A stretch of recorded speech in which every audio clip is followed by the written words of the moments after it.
Hey guys, tonight we begin. Tonight we're diving into the surprisingly mellow world of homebrewed beer in ancient Egypt. No pyramids crumbling here, just the humble barley mash, yeast whispers, and water drawn from the Nile as the sun tips into twilight. If you're secretly fascinated or simply seeking a soothing lullaby of barley and fermentation, feel free to hit like and subscribe, only if you truly enjoy drifting off with history. And don't be shy. Share your location and local time in the comments so we can build a cozy, globe-spanning community of sleepy scholars. Before we move on, dim the lights, turn on a gentle fan breeze, fluff your pillows, and settle into your favorite nook. Let the cares of the day melt away as you prepare for a calm voyage into ancient kitchens and bubbling jars. Picture soft desert winds carrying the scent of malted grain, guiding you gently toward rest. Everything's ready, your peaceful escape through time awaits. Now the story begins. Close your eyes, take a deep breath, and focus on the tale. Soon you will drift into restful slumber. The screen now fades to darkness. The lantern's glow trembled against the cool, mud-brick walls as the brewer slipped from her sleeping quarters before the first gray light of dawn could creep over the horizon. In the hush of the early hour, every footstep sounded loud. A soft scrape of woven sandals against packed earth, the faint whisper of linen robes brushing corridor corners, the distant, restless stir of geese asleep in the courtyard beyond. Here, in the silent heart of the household's brewing quarters, a gentle ritual was about to begin, one that would carry the living spirit of last year's harvest into its next incarnation as nourishing, frothy beer. She stepped lightly from one torchlit niche to the next, careful not to disturb the scented awn incense offering still smoldering at a shrine just beyond the doorway. The lamps clung to life in slender iron brackets, droplets of oil glinting in their shallow bowls. Above her, the vaulted corridors arched in perfect symmetry, their ancient bricks retaining the memory of countless dawns, stored barley, and hushed prayers to Ninkasi, the goddess of beer. A prayer to the goddess still lingered in the brewer's mind. May she watch over the grains as they awaken to this brewing day. At the end of the corridor, a broad wooden door stood sealed, its rough hempen latch bound with a simple rope knot. Beyond it lay the granary, the storehouse of last season's barley, pale gold kernels harvested under the life-giving rays of the sun and preserved in cool, arid darkness ever since. The brewer untied the rope gently, mindful of the small rats that sometimes came seeking a forgotten meal. The latch unhooked with a hollow creak, and she pushed the door wide, letting in a thread of cool, damp air. Inside, torchlight revealed row upon row of tall linen sacks, each bulging with barley ears scooped from the fields along the Nile's fertile banks. The stone floor was swept clean of stray chaff, and the walls, smooth plaster over brick, held fast the moisture and shade that would protect the grain from too rapid drying or sudden heating. For a moment she paused, breathing in the faint, sweet scent of the barley, like a memory of summer afternoons spent in wind-warmed fields, and let her attentive gaze travel the orderly ranks. Crouching beside the nearest stack, she ran her slender fingers along the surface of a sack. The linen felt rough under her touch, but firm and intact. No holes or loosened stitches. Carefully, she traced the seams for signs of burrowing insects. Each small protrusion or snag in the fabric might signal a problem, but the sack yielded only smooth resistance. The next she plucked at the thick fibers of another, gently shaking it to settle the grains. A soft rustling answered, like wind through papyrus reeds. She lifted the base of the sack, looking for any dark specks of droppings or the telltale sheen of spoilage. There was none. Only the gentle expanse of evenly stored grain, untouched by pests. Selecting one sack by its tied-off mouth, she loosened the knot and folded back the linen flap, revealing a cascade of golden kernels within. With measured fingers, she reached in and drew out a small handful, letting the grains slip through her grasp and back again in a soft cascade. Then she released them, catching several dozen kernels in her palm and turning them over one by one. Their surface was smooth, free of blemish. Each bore the gentle curve of a healthy barley grain, the tiny crease along its back intact. Not a single husk was broken and no damp clung to the butt. The brewer's heart lightened. These grains were worthy of malting. With deliberate care, she poured the handful into a shallow clay basin set upon a nearby low bench. The bowl was cool to the touch, its rim smoothed by hand as though to invite close inspection. She crouched before it, craning her neck so that her eyes could catch every nuance of color and shape. The torch's flame danced at the basin's edge, drawing long shadows across the pale grains. One by one she lifted kernels to the light, watching for spots where mites might hide, or for the chalky white of mildew, or the darker speck of a loosened bract. Finding none, she permitted herself a brief nod of satisfaction. Around her, the granary remained hushed. The only sound was the distant hush of water drawn through an aqueduct, a constant, low pulse that marked the flow of the Nile somewhere far off. Outside, the world had not yet awakened. No car of cranes, no hammering from the courtyard, no wheeled carts leaving for the fields. Here, time moved slower, measured by the shifting flame of the torch, by the steady breath of the brewer, by the gentle settling of husks into orderly rows once more.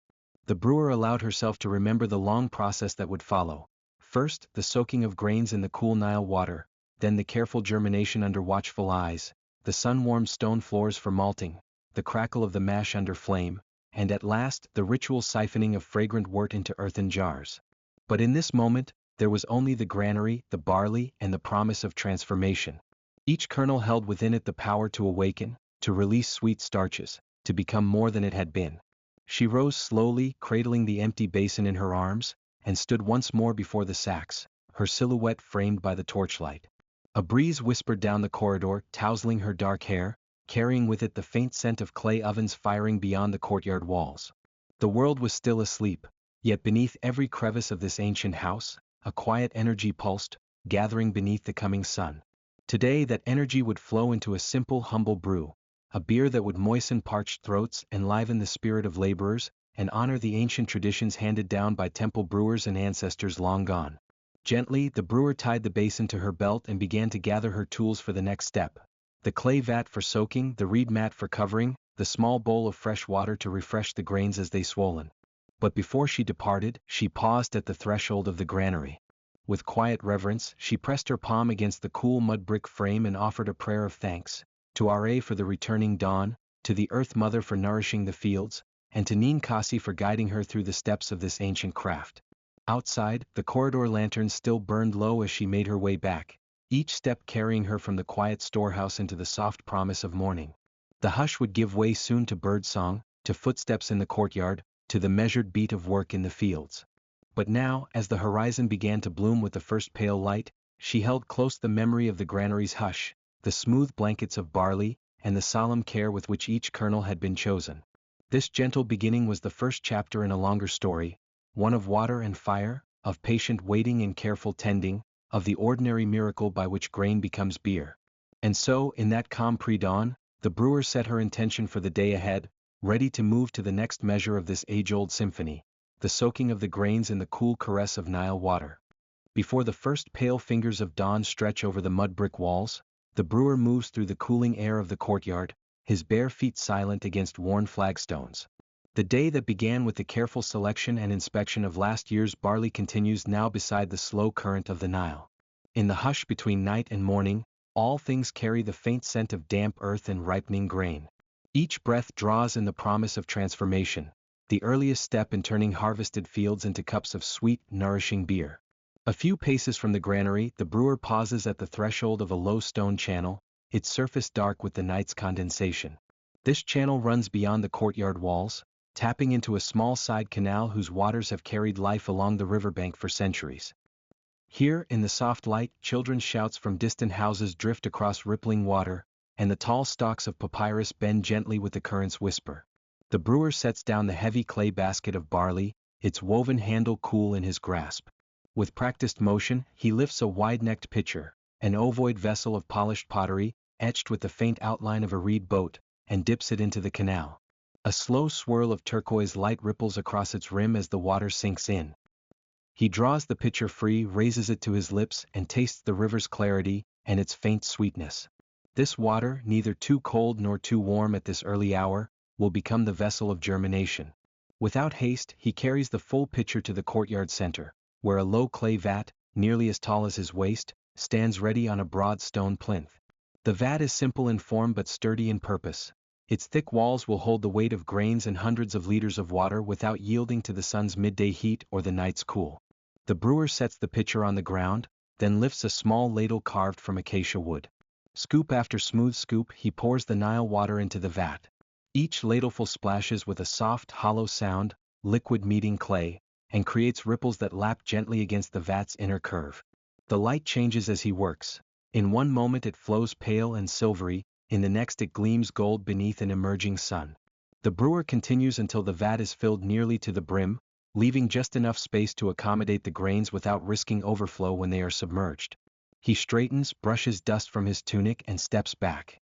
The water in the vat settles into a placid mirror.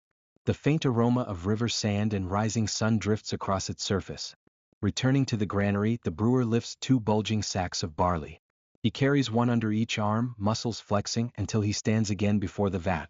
He unties the coarse fibers of the jute sack, and the barley streams out in a cascading arc of pale kernels.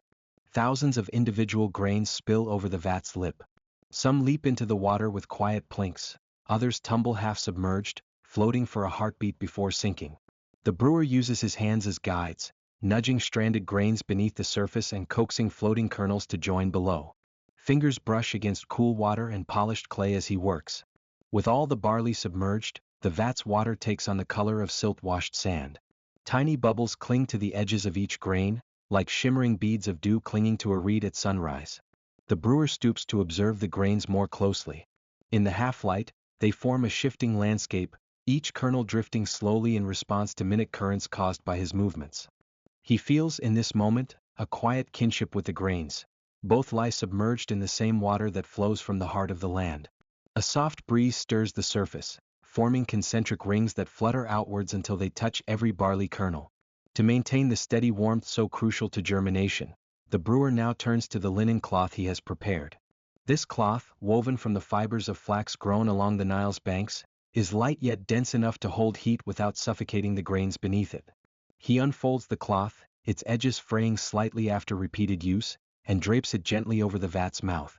The linen falls in soft folds, sealing in the water's gentle tremor and the earth warmth the clay walls have absorbed.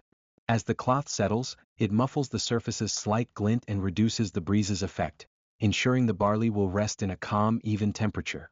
Securing the cloth at 4 points with lengths of twisted reed, the brewer checks once more the height of the waterline, making sure barley remains fully immersed.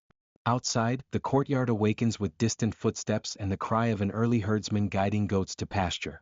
Palm fronds rustle overhead, and the world stirs, but here at the vat's edge time moves more slowly. The barley slumbers in quiet darkness, its pale body swollen by water, its hidden vitality set free by moisture. In these hours, the brewer's task is one of patience and trust. He has done all he can and now must allow nature's rhythm to take over. He retreats across the courtyard, retrieving the empty pitcher and ladle before pausing at the shaded alcove where the granary doorway stands silent. For a moment, he closes his eyes and inhales the mingled scents of wet clay, linen, and barley. These are the fragrances of possibility. In every submerged kernel, an embryo stirs, preparing the first delicate roots that will anchor each grain in its new life. The brewer's heart is calm. He knows that tomorrow, as the sun once more climbs above the horizon, he will return to this vat. Then, under this same linen cover, he will find the subtle bud of the shoot breaking free. Chapter 2 ends in this quiet anticipation, the soft promise of germination held beneath the linen cloak. Each element, the cool Nile water, the sturdy clay vat, the chosen barley, the protective cloth, works in concert to guide the grain from dormancy toward sprouting. This is the alchemy of brewing, a slow awakening, each step a gentle gesture in service of transformation. In the coming hours, the courtyard will warm and the world will hum with activity, yet here, beneath the linen, the barley sleeps on the threshold of life. When morning beckons again, the brewer will come to witness the first green threads of promise. But until then, he leaves the vat in peace, confident that the river's waters and the warmth of the earth will see the grains safely on their way. Before the full light of dawn can stretch across the compound, the brewer rises once more, slipping from the low bed of woven reeds to tread the narrow path between low stone walls.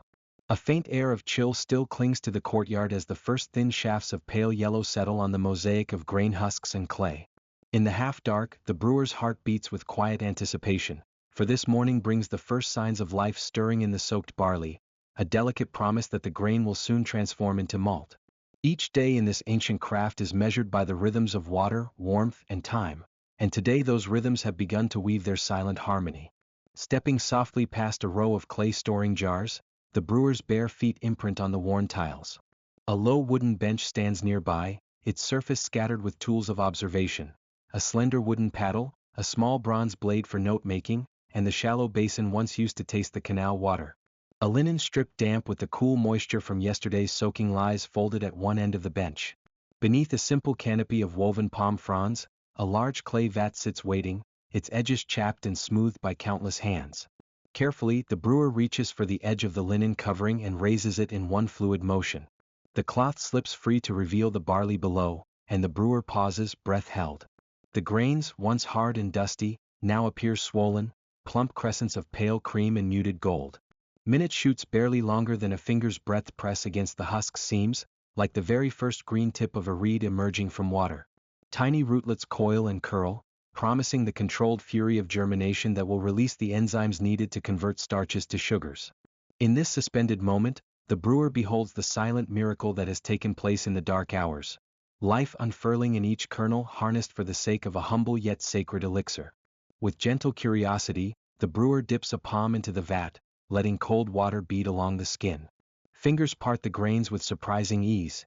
Each handful is a small world of moisture, earth, and latent growth. A faint, sweet scent drifts upward, grassy and bright, with the faintest undernote of bread dough on the verge of rising. This aroma, hardly noticeable to any but the most practiced devotee of barley, signals that the grains are ready for the next stage. But still they must remain moist and evenly sprouted. A careful balance of water and air, of shade and warmth, must be maintained until the tiny shoots have grown just enough to unlock the grain's inner potential without drawing too much sustenance for themselves. The brewer settles beside the vat and, using the wooden paddle, begins a slow stirring motion. Each sweep is deliberate, designed to turn the grains from bottom to top, allowing water to circulate and nourish every kernel equally. The paddle's edge traces gentle arcs in the cloudy liquid, sending ripples across the surface. Grains shift and settle in soft murmurs, a subdued chorus that accompanies the brewer's steady breathing. Every so often the paddle lifts and a small cluster of beans is inspected by eye, their swelled forms checked for uniformity. Those that remain small or shriveled are noted, to be set aside or returned to more soaking if necessary. As the barley moves beneath the paddle's curved tip, the brewer reflects on the measure of time. Yesterday the grains were plump and quiescent. Tomorrow they will be laid upon stone slabs to bask in the morning sun. Yet it is in this interlude, this fragile moment when each kernel balances between dormancy and full germination, that the true artistry of the brewer emerges. Too little water and the sprouts will falter, too much and the grain may rot or sour. With each turn of the paddle, the brewer guides the process, an unseen hand coaxing the barley toward its destiny as malt. Pausing, the brewer sets the paddle aside and draws from a small earthenware bowl a few drops of the pond green water. Lifting it to the light, the brewer glances at how it clings to the lip of the vessel, recalling the clarity of the Nile in early morning. With measured care, fresh water is drawn from a slender jar at the vat's side, a precious resource, drawn at dawn and kept cool in the shade of a sycamore. A shallow bowl is filled and placed near the vat's rim, an offering of renewal to replenish what the grains will draw from the larger volume overnight. This water is neither too cold nor too warm, but just cool enough to remind the barley of its origins in the river's flow. Returning to the bench, the brewer picks up the bronze slip of metal, its surface polished by repeated use. Along its edge, a fine notched mark is made on a clay disc, a record of this morning's observations. A silent ledger of germination, to be consulted at each turning of the paddle and lifting of the cloth. In this age of temple accounting and measured rituals, even the brewer's notes must be precise. The success of tomorrow's malt depends on the fidelity of today's record. The disc is smoothed flat again and set aside, its mark still damp from the bronze's imprint, waiting for the next edition. By now, the first pale rays of the sun have begun to scatter across the courtyard, striking the vat's lip and causing the water inside to glimmer like quicksilver. A warm breeze drifts through the open archway, rustling the palm frond canopy overhead and carrying from the fields the soft calls of workers waking for the day. Their footsteps will soon clatter across cobblestones. The brewer must complete this vigil before the courtyard fills with activity. With final care, the linen cloth is drawn back into place, smoothed over the vat as though tucking an unseen child into bed. Secured by a length of braided palm cord, it will hold in the warmth and moisture that the grains require for another cycle of germination. As the brewer rises and steps back, the morning ritual is nearly complete. A handful of stray grains are swept from the stone floor by a small, flat twig, returned to the bowl of fresh water to be added during the next stirring. The threshold of the vat is bathed now in light, but within its depths the barley remains cool and protected. In a few hours the brewer will return, cloth in hand, to observe how the tiny shoots have stretched. Then once again the grains will be stirred, measured, and recorded, inching ever closer to the perfect moment when they may be spread upon limestone slabs for malting in the sun's embrace. Stepping away from the brewing house, the brewer offers a quiet word of gratitude to the spirits of water and grain, acknowledging their silent collaboration in this age-old craft. Though the household still sleeps beyond the thick walls of mud brick, the brewer's vigil has begun anew. The barley sleeps too, curled in cool darkness, each grain a promise of transformation. Soon, the courtyard will hum with the day's tasks, the flattening stones, the grinding slabs, the gentle warmth of fire beneath heavy vats. But for now, all is hushed, save for the soft whisper of palm fronds and the steady beating of the brewer's heart, steady with faith, silent with attention, ready to guide the grain from water to malt, from humble barley to the golden promise of tomorrow's brew.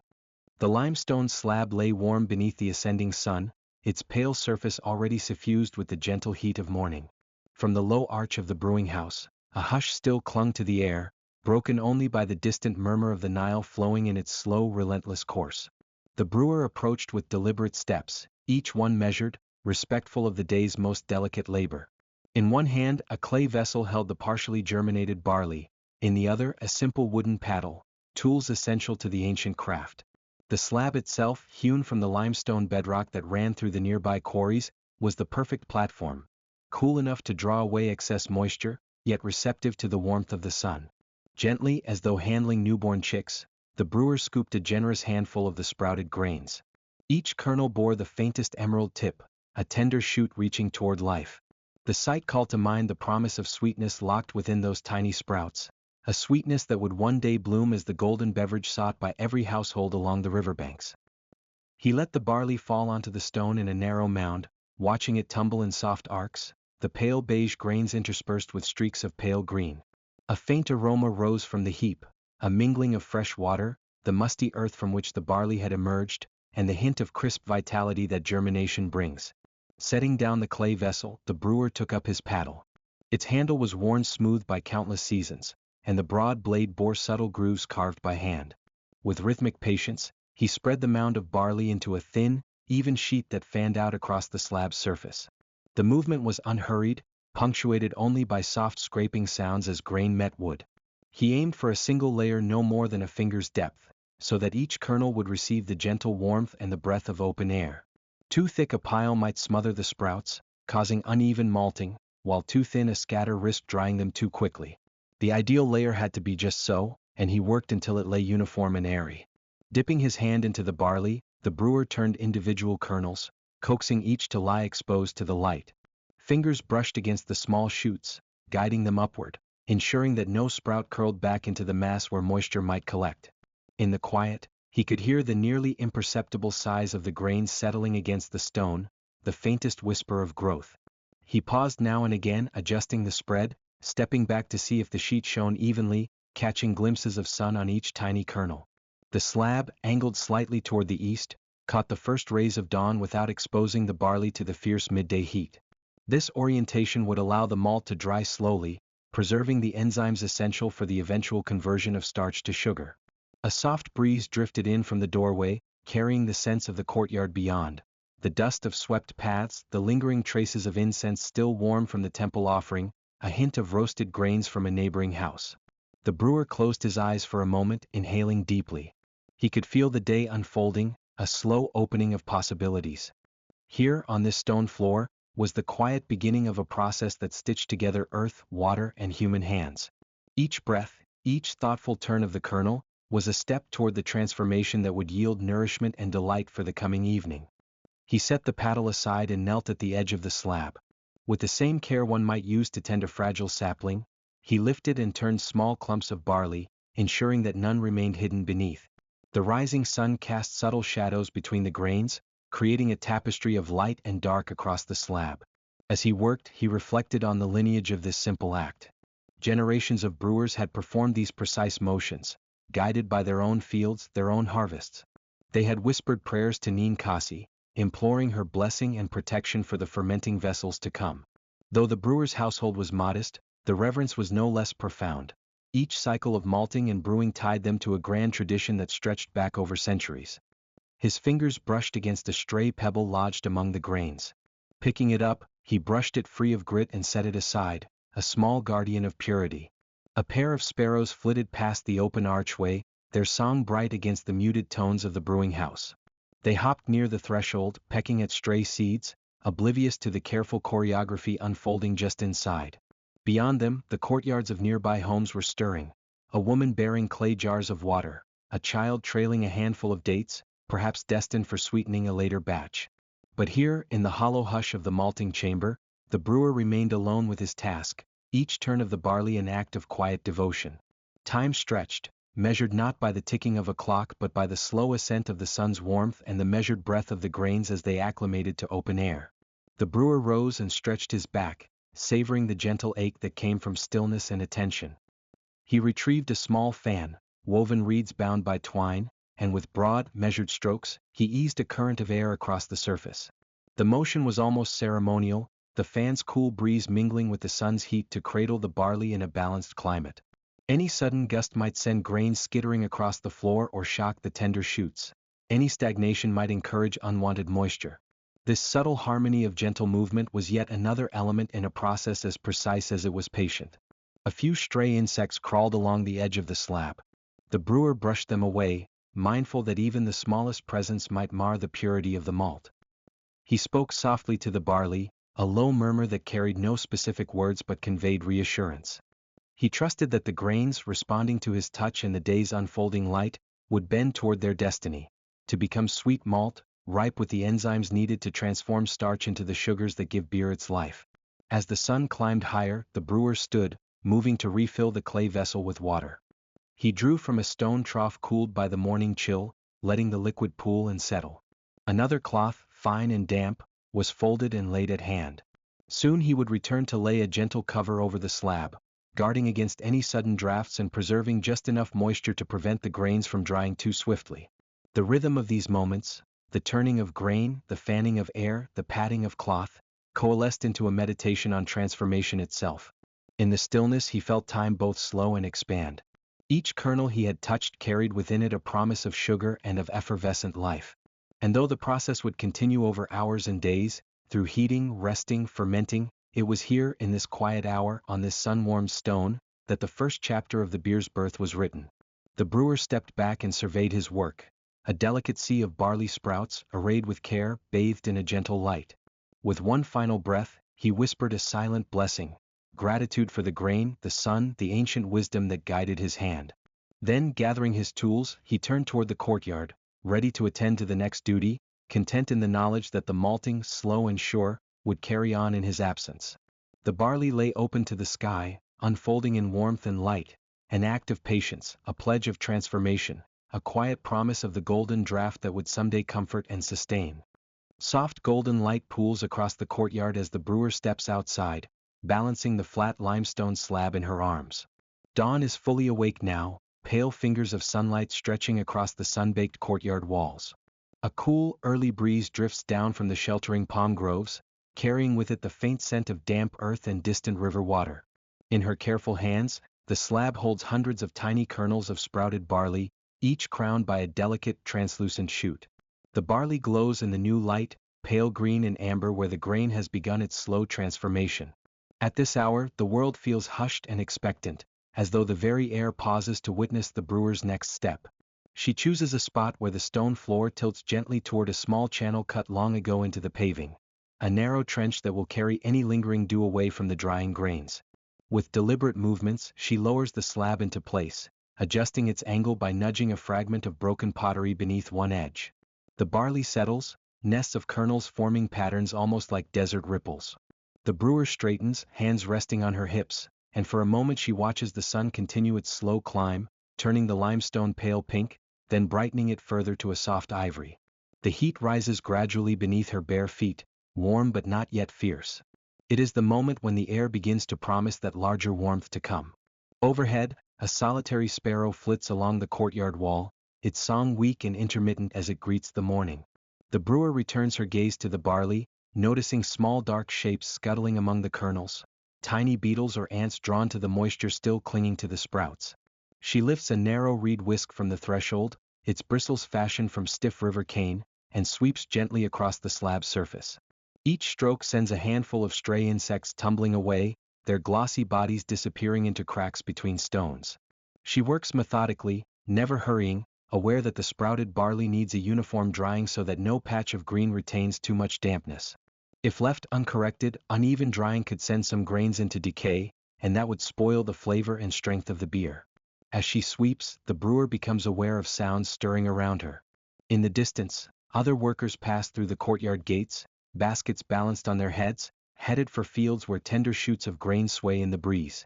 Their voices drift over the sunlit walls, low and rhythmic, talking of planting and of omens for the growing season. A boy calls out in greeting, pausing to watch the brewer's steady movements. She nods in return, offering a small, respectful smile, then refocuses on her task. The wind shifts, carrying the warm, earthy scent of the malting grain into her nostrils. It reminds her how each stage in this ancient craft depends on patience and attention, how the barley that germinated just this morning now awaits its final nurturing by the sun's gentle heat. She kneels beside the slab and lets her fingertips brush over the surface of the grains, testing for dryness and coolness. Here and there, a cluster of barley still feels damp and heavy, its shoots soft. The brewer tilts the slab slightly more, catching a shaft of light that warms the hidden kernels.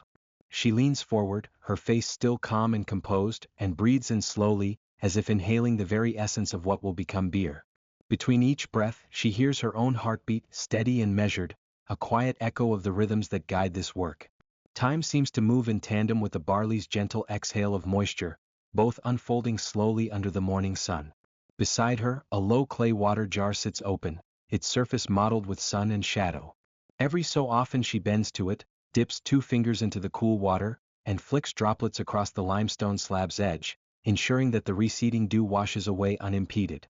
The droplets scatter in tiny prisms of light before vanishing into the porous stone. This ritual is as essential as any prayer. Without the correct balance of moisture gone, the grains might clump or foster unwanted mold. Yet she works without haste, confident that by allowing the morning's warmth to draw out the last of the dampness, she will reach the perfect stage for crushing and mashing later in the day. Moments pass in silent harmony. Dust motes swirl in the sunbeams, dancing over the barley like miniature spirits.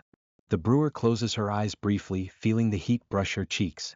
She recalls the pounding rhythm of germination in the dark vat, the gentle trickle of water splashing against clay walls, and the soft sigh of grains pressed into the stone floor yesterday afternoon.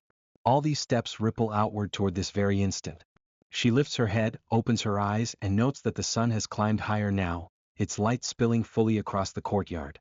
What was pale dawn is now midday gold, and the barley glows like a scattered treasure on the limestone slab. Finally satisfied, the brewer stands and steps back. She does not hurry to collect the slab but allows the grains to bask a little longer, knowing that the gradual rise in temperature will bring them to perfect dryness without the need for fire or forced heat. Below, the dew channel runs dry. The courtyard stones are warm but not scorching. Behind her, the distant calls of mid-morning, the carrying of baskets, the murmur of exchanged greetings in the fields, form a gentle chorus to accompany the barley's slow drying. She inhales once more, savoring the mingled aromas of malt and sun, and then, with a calm sense of accomplishment, she turns away to prepare the next vessel, ready for the subsequent chapter in the timeless art of brewing.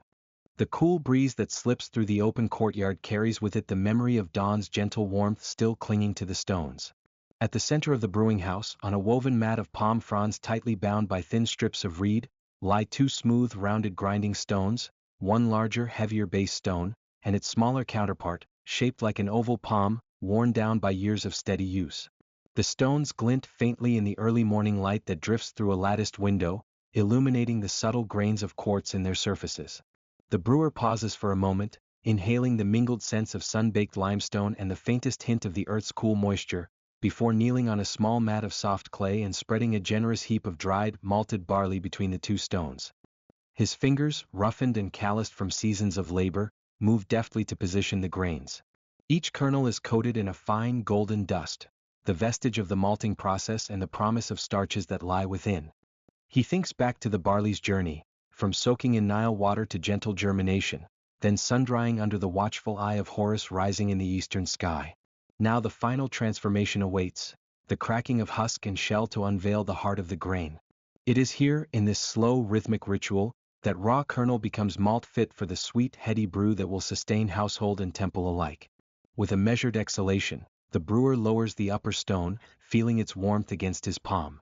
He rocks it forward in a steady, unhurried motion, just enough to crack the grains without pulverizing them into dust. Crack, crack, crack. Each strike is deliberate, too fast and the kernels shatter, too slow and they resist yielding their secrets.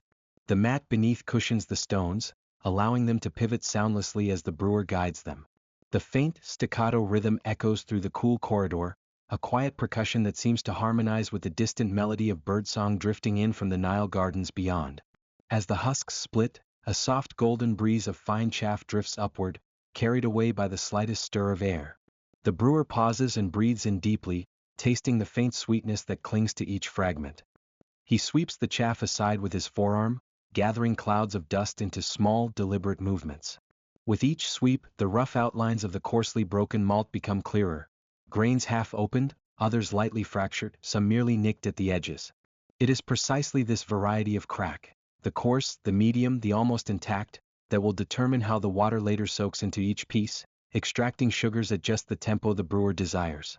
When the top stone begins to feel heavy in his hand, having done its work on one small mound of grain, he carefully sets it aside and slides the base stone a little further down the mat. There he deposits another handful of dried malt, each seed a tiny golden orb. His movements are slow, as though each grain matters as much as the next. He is mindful that a single unbroken husk could resist soaking, while an overcrushed piece might yield sugar too quickly, upsetting the balance of flavors. This mindful attention, tempered by years of practice, feels like a prayer, a supplication to the ancient gods of grain and barley, that they might bless this humble labor with a fruitful outcome. The courtyard beyond is awakening. A servant kneads dough for flatbreads along the low stone bench, the rhythmic thump of dough against stone arriving in gentle counterpoint to the brewer's own cadence. A cat stretches lazily in a patch of sunlight, its tail flicking at a stray chaff stray. The brewer notices these small details, each a thread in the vast tapestry of daily life, and returns his focus to the stones. He shifts his weight slightly, alternating the angle of his arms to ease the strain, and the stones respond with a familiar rolling resistance. After a while he has processed all the dried malt that lay before him. He sweeps the mat clear of remaining fragments, then reaches for a shallow reed basket woven with fine interlocking strands. Gingerly he transfers the cracked barley into its embrace. The larger pieces clatter softly, settling into a rich, irregular mound. He lifts the basket toward the window's light, where the fractured grains catch the glow like fragments of burnished copper. The brewer examines the contents. Some kernels remain sturdy, close to their original form. Others lie split open like tiny boats, each ready to yield its treasure of sweet starch. He nods with quiet satisfaction.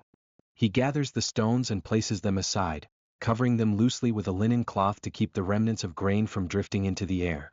The reed basket, meanwhile, rests at his side, awaiting the next chapter of transformation.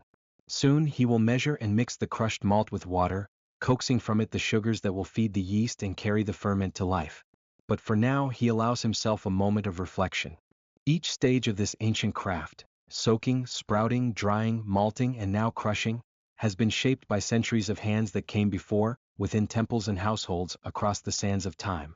In the simple act of rocking two stones, he feels connected to those who tilled fields of barley, who first discovered that when water and heat meet grain, miracles of taste and sustenance can be born. The morning light grows stronger, casting long shadows of date palms on the courtyard walls. The brewer rises slowly, his joints creaking softly like the wooden hinges of the granary door. He brushes stray chaff from his robes, then lifts the basket of coarsely ground malt and carries it toward the low circular hearth at the courtyard's edge. There a heavy clay mixing vessel waits, its interior dark and cool. With reverent care, he tips the malt inside, listening to the soft rustle of grains converging at the bottom. He steps back, palms resting on his hips, and surveys his work. In the hush that follows, the courtyard seems to lean in, as though awaiting the next decisive gesture that will bring barley and water together in the alchemy of brewing. In this tranquil moment, between the ritual of crushing and the alchemy of mashing, he allows his mind to wander forward, envisioning the thick, sweet mash that will soon bubble with promise, the pale, fragrant liquid that will flow into amphory, and the final, blessed golden beer that will nourish body and soul alike. But first comes the meeting of water and malt. First comes the stirring of that ancient mixture, the slow melding of cracked grain and Nile's blessing. And so, with a calm, sure step, the brewer turns toward the water jars, ready to carry the next vessel of barley's potential into being. The late morning sun rested gently on the courtyard's earthen floor as the brewer returned to her task. A hush still lingered over the brewing house, only the muted calls of distant workers and the soft clinking of bronze disturbing the calm. She carried with her 2 reed baskets heaped with the coarsely crushed malted barley, each kernel cracked open just enough to reveal its pale, starchy heart. Today the precision of measurement would determine the strength and sweetness of their beer. In the centuries-old tradition of her ancestors, she honored the balance between grain and water, knowing that even a slight excess of malt or a scant pour of Nile water could alter the taste, the body, the very soul of the brew. She knelt before the low shelf where a set of bronze weights lay in a neat row like silent sentinels. Each weight bore the stamped mark of a fish or lotus, symbols of abundance and renewal. Recalling the ledger kept by her forebears, she selected the large weight marked 5 deben, nearly a half kilogram by modern measure, and placed it gently on the smooth wooden scale. With deliberate care, she spooned ground malt into a small, shallow bowl of polished clay until the scale's beam rose level. The grain tipped one way, then the other, as she added and removed tiny pinches of malt until balance was achieved. The weight on the left, the malt on the right. Her steady breath slowed as the beam came to rest. 1 full deben of barley, she murmured to herself, will yield a heartiness of flavor. 2 or 3 deben would give it depth. More and the brew might turn heavy. In the quiet of the courtyard, that thought felt sacred. She repeated the ritual 5 times, filling each mash ladle with exactly 1 deben of the cracked grain. Each portion she set in careful rows upon the prepared clay floor, counting aloud in the soft, musical syllables of her mother tongue. Een, te, set, fau, hem. The rhythm of her voice matched the glint of sunlight off the bronze weights and the pale shapes of barley kernels spilling from her fingers. Having measured out 5 equal scoops of malt, she turned to the clay cauldron that would receive the mixture. Its sides were thick, fashioned of Nile clay and tempered by fire beyond the city's forge. The vessel sat on 3 stout legs and was free of cracks or chips. Meticulous care her only remedy against an accidental leak that could squander hours of labor. She paused to run her fingertips along the rim, feeling the faint roughness where a reed fiber brush had smoothed the final layer of slip. The cauldron was ready. Nearby, in a slender-necked jug woven from palm fronds and sealed with clay, lay water drawn at dawn from the canal behind the granary. That water, clear as polished glass, had since settled, leaving any silt to fall like dust. Warmed by the sun throughout the morning, it would coax starches from the malt into a sweet, fermentable brew. The brewer lifted the jug onto a low bench and, resting a hand on its handle, tilted it just so. A steady stream of amber-tinted water curved into the cauldron, pooling at its bottom. Each arc of liquid was measured by eye, 6 jugs for every deben of malt. An ancestral formula memorized long before she could read the hieroglyphs that recorded such knowledge. As the water warmed by contact with the sun-baked clay, the brewer reached for her wooden paddle. Smooth and slightly curved, it had once been carved from the branch of a willow tree that grew near the riverbank. On its face, faint etchings formed the name of the goddess Ninkasi, protector of brewers. With the paddle in hand, she pressed the blade gently into the first heap of malt, breaking its surface and coaxing dry kernels toward the liquid. The rasp of grains meeting wood was soft but distinct, a reminder of the slow work that lay ahead. She stirred in wide, deliberate circles, coaxing water through the mass of cracked barley until it formed a thick, muddy porridge. The texture was crucial: too thin and the mash would lack body, too stiff and the heat later would not penetrate evenly. Each turn of the paddle drew pale streams of starch into the water, creating marbled eddies that glowed like molten amber. She paused, letting the paste settle, then probed its center with the paddle's tip. A small trickle of liquid sipped back into the pooled mash, confirming that the grains were neither overly dry nor waterlogged. Satisfied, she resumed her gentle circling, this time focusing on the far edge of the cauldron, where dry pockets of malt still clung to the clay. One by one, she dragged them inward until the tempest of color and texture blended into a single, harmonious whole. While the mash took shape, breezes drifted down the Nile's course, carrying the scent of date palms and sun-baked mud bricks. The brewer paused to inhale, forging a connection between her labor and the world beyond the courtyard. In the distance, ritual drums sounded from the Temple of Hathor, calling worshippers to midday prayer. Her mind wandered back to Chapter 1, when she first laid hands on barley in the granary, and to Chapter 6, where the stones had cracked open the grain's promise. Now, in this 7th chapter of her brewing day, the grain and water were at last united. She dipped a small finger into the mash and tasted it. A burst of sweetness met her tongue, raw, starchy, yet already hinting at the fermentation to come. It warmed her chest, reassuring her that enzymes born during malting lay ready to transform this porridge into a fragrant, living liquid. Careful not to spill a drop, she wiped her finger on her tunic's hem. The clay cauldron held a fine balance of malt and water. 1 debbin of barley to 6 jugs of Nile water. This ratio would be her guide and her prayer. When the final stir was complete, she smoothed the mash's surface with the paddle, pushing aside stray lumps and flattening the top to a gentle, even plane. A thin veil of steam rose from the warm mixture, curling like incense in the morning light. Over the coming hours, the brewer would coax these starches into sugar, then carry the mash to the hearth for gentle heating. But for now, the mixture lay ready, a testament to measurement, patience, and an unbroken lineage of hands that had practiced this art through countless generations. Setting the paddle aside, she covered the cauldron with a woven reed mat, pressing its edges firmly to lock in warmth. In this quiet moment, she reflected on how each step so far, soaking, germination, malting, drying, crushing, had led to this precise union of elements. The mash was alive with possibility, sugar waiting to be released, aromas ready to be born, yeast prepared to dance. Chapter 8 lay just ahead, with its low flame and careful tending, but she allowed herself a moment of stillness. The sun climbed higher, and a single beam fell across the cauldron's rim, illuminating the velvety bronze inside. It glinted like promise. In the hush of the brewing house, she whispered a soft invocation to Ninkasi, guardian of this sacred craft. Then, with steady hands and a calm heart, she rose to carry the vessel to its next resting place.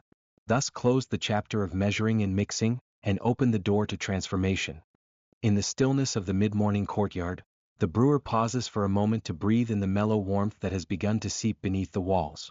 Rays of sunlight, now climbed higher in the sky, sift through the latticework of palm fronds, casting shifting patterns of light and shadow across the rough stones.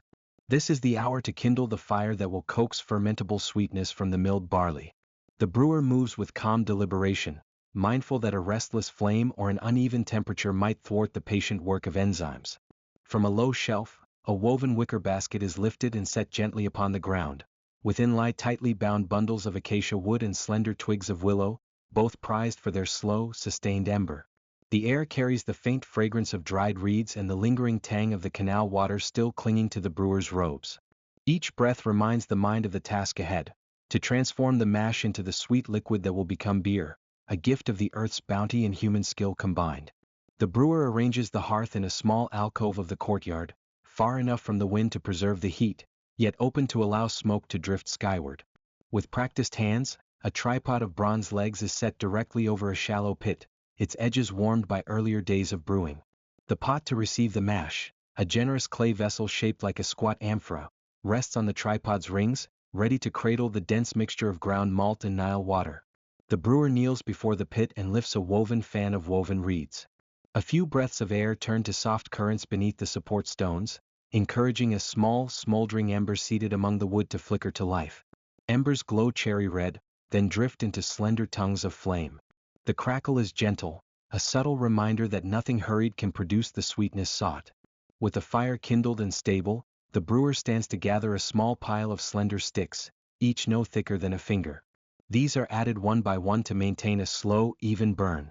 A single stick, when placed carefully on the embers, releases a gentle hiss, and smoke rises in pale spirals that vanish into the heat haze above. The brewer watches the flame, noting the way it consumes the wood slowly, how the coals deepen to an orange glow at the heart of the pit. There is no hurry here. The mash must warm gradually so that its starches unfurl and yield to the amylase already present in the malt. Rushing this process would leave the sweet sugars hidden, locked within the grain, and the beer would lack its desired richness. Instead, the brewer trusts in this measured approach, honoring the silent cooperation between fire, water, and grain. Turning to the pot, the brewer lifts the heavy clay vessel carefully with both hands, placing it squarely on the tripod. The mash, still cool from its recent mixing, fills the pot nearly 3/4 full. With a short wooden paddle, the brewer stirs the mass gently, feeling its weight shift and hearing a muffled sound as the grains slide against one another. Each sweep of the paddle draws a faint trace of steam from the surface, suggesting that the heat is already beginning its work. The brewer dips a bare finger into the edge of the mash, withdrawing it swiftly to gauge the warmth. The skin reddens, but the touch is comfortable, neither scalding nor cool. This precise moment, when the mash hovers between warmth and heat, is when sugar conversion will proceed most gracefully. A whispered thought of gratitude drifts through the brewer's mind, an unspoken thanks to the river, the sun, and the spirit of Ninkasi for this alchemy of barley and water. Still stirring, the brewer moves in a slow circle around the pot, attentive to every detail. Where one side of the vessel nears warmth, one more stick is coaxed into the coals. Where steam wafts too vigorously, the brewer fans it back with the reed fan, taking care not to snuff the embers entirely. Overhead, a single sparrow flits across the outer wall, its wings stirring a brief breeze that dances across the courtyard. The brewer nearly smiles at the bird's small, effortless grace. Elsewhere, distant calls of market traders reach the ears. The cry of dates for sale, the bartering of pottery merchants, the soft bleating of goats on the far side of the quay. In this hidden corner, however, only the controlled hiss of the flames, the gentle scrape of the paddle, and the brewer's steady breath remain as companions. As the mash warms, its aroma deepens. At first it is delicate, a faint grainy scent laced with the freshness of Nile water. Gradually, under the ministrations of heat, the scent becomes richer, more honeyed, with an undercurrent of something almost floral. The brewer leans in to inhale, closing the eyes for a moment to savor each note. There is a memory here, too, of childhood mornings when the brewer's own mother would call at sunrise, announcing the promise of a sweet libation soon to be poured into earthen cups. The resonance of that memory settles into the chest like a gentle warmth, mingling with the reality of the present. One more stir, and the brewer sets the paddle aside on a nearby stone ledge, then clasps both hands to the pot's rim and tilts it slightly to let the mash pool toward one side. A few grains slip back, sliding into the heart of the mixture. The brewer watches, satisfied, as the surface glistens with a thin sheen of moisture, signaling the end of this stage. With the mash fully warmed, the brewer extinguishes the fan and inspects the coals once more. A final stick is offered to ensure the embers will keep just enough heat over the next hour, before the pot is moved to its resting place. Carefully, the brewer removes the pot from its tripod and, with a firm grip, sets it into a bed of reed mats laid out in the shade. A loose mats of palm leaves are drawn across the top, preserving the gentle warmth as the enzymatic transformation begins in earnest. All at once, the courtyard seems to breathe a collective sigh. The fire subsides to glowing remnants, the paddle lies still, and the courtyard returns to its earlier hush. Tomorrow, the brewer will return at dawn to coax forth the sweet, fragrant liquid that has begun its slow alchemy within the mash. But for now, in this breathless pause, the brewer stands with hands folded, witness to a moment suspended between ember and steam, grain and sugar, labor and the promise of shared joy. Dappled sunlight filtered through the tall date palms that rose along the southern wall of the courtyard, casting elongated shadows upon the smooth limestone floor.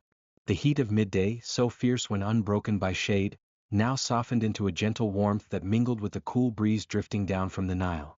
In this quiet moment, the brewer prepared to grant the mash the rest it required, an interlude as vital as the soaking, malting, and gentle heating that came before.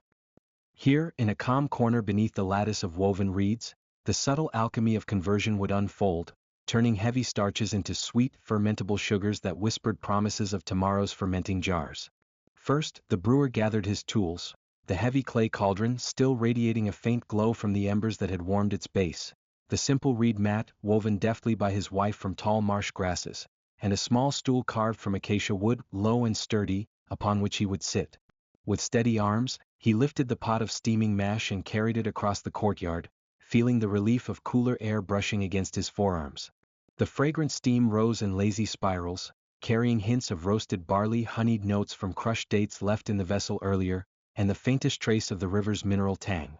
The aroma was soft, inviting, and almost musical in its complexity, a prelude to the rich elixir that would soon fill clay amphorae. In the shaded corner, he knelt before a low stone plinth and gently set the cauldron down. He shaded his eyes against the shifting beams of light, then reached for the reed mat, laying it carefully across the plinth so that only a thin layer of air separated mat from pot. The reed mat served to retain just enough warmth, no more than the natural heat persisting in the mash, allowing enzymes within the barley to continue their quiet work. Amylase and glucanase, invisible helpers summoned by each step of the process, would coax the long chains of starch into simpler sugars. Though unseen, the transformation was as real as the sun on his back or the breeze in the date fronds overhead. The brewer paused and placed his palm lightly on the rim of the vessel, feeling the steady warmth seeping through the clay. Not too hot, not too cold, this was the delicate balance. If the mash cooled too swiftly, the enzymes would grow sluggish, halting progress. If it stayed too hot, they would perish, robbing the brew of its sweetness.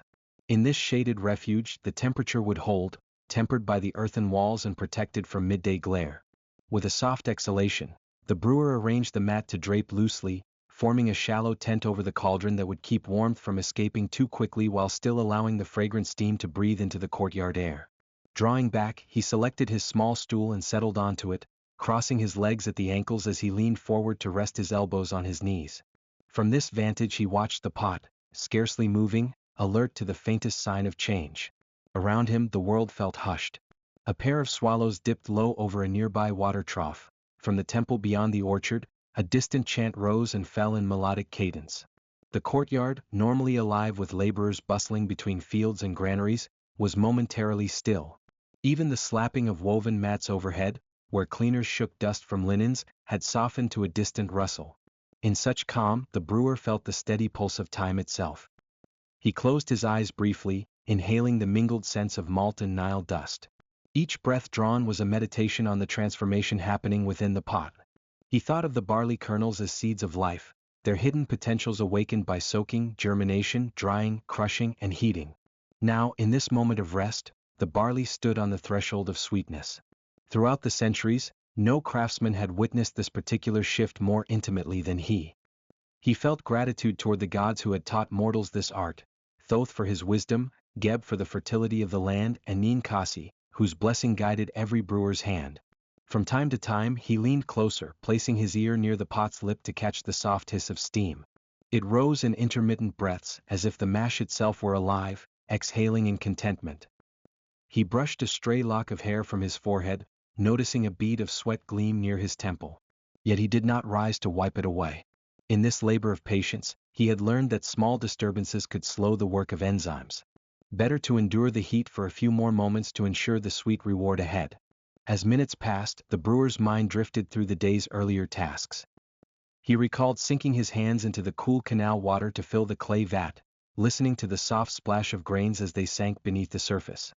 He remembered the rhythmic scraping of the malting floor, turning each kernel by hand until glowing green tips appeared. He felt again the earthy pressure of the upper stone crushing the dried malt into coarse grist. Each step had required intention, time, and respect for natural rhythms. Now, once more, he honored the slow pace, recognizing that true flavor could not be rushed. A small breeze rose, stirring the reed mat so that a ribbon of steam escaped, coiling toward the sunlit wall. The brewer's hand drifted to a simple incense stick, half burning in its clay holder beside him. He cupped it gently, redirecting the thin plume of smoke to drift above the cauldron. Not much, just a wisp of frankincense gleaned from northern hills.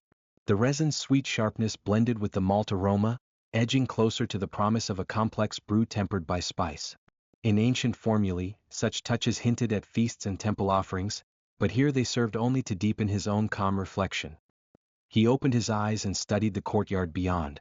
A servant passed between vessels of pressed figs, heading toward the storeroom. In the distance, a pair of fishermen maneuvered a small skiff through papyrus tangles at the river's edge. The daily rhythms of life moved in loops around him, but here, in this shallow niche of shade, time seemed suspended. Conversion was a miracle hidden from most eyes, occurring at the molecular level in hushed collaboration between barley and water. The brewer felt privileged to preside over an alchemy so unassuming, yet so profoundly transformative. To guard the mash from sudden chills, he tucked a scrap of linen at the mat's edge, ensuring the wind could not slip beneath. Then he sat back, hands folded in his lap, eyes tracing the gentle rise and fall of steam. A sense of peace settled deep in his chest, a contented hush that came only when anticipation and patience were held in equal measure. Throughout the afternoon, he would remain here, his presence silent but watchful, guardianship laid upon a pot of mash whose destiny would shape the flavor of countless cups. In the hush, he allowed his thoughts to wander toward the chapters yet to come. The sweetness that took form now would soon pass through coarse reed strainers into clean amphorae. Yeast would be invited next, sorcerers of fermentation, tumbling their countless cells into the sugary bath to work their magic. Later, months from now, friends and family would lift shallow cups, tasting the fruits of this measured pause. But for today, all that mattered was the slow conversion, the steady heartbeat of brewing carried out beneath the shade of palms, in the stillness of a midday courtyard. Finally, as the sun began its slow descent, The brewer reached out and brushed his fingers along the rim of the pot, feeling the same gentle warmth he had measured hours before. The reed mat was lightly damp with condensation, hinting that the enzymes were indeed at work. He allowed himself a small, satisfied smile. In these silent hours, among the rising steam and drifting incense smoke, he had stewarded one of brewing's most delicate passages. Rising slowly, he straightened the mat once more, tucked away the incense and retreated a few steps, leaving the cauldron poised between earth and air, fire and shade. Stepping back into the sun-warmed courtyard, he turned his gaze one last time toward the shaded corner.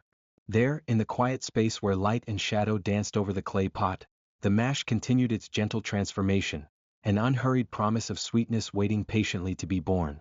And in that stillness, both brewer and brew alike found a moment of grace.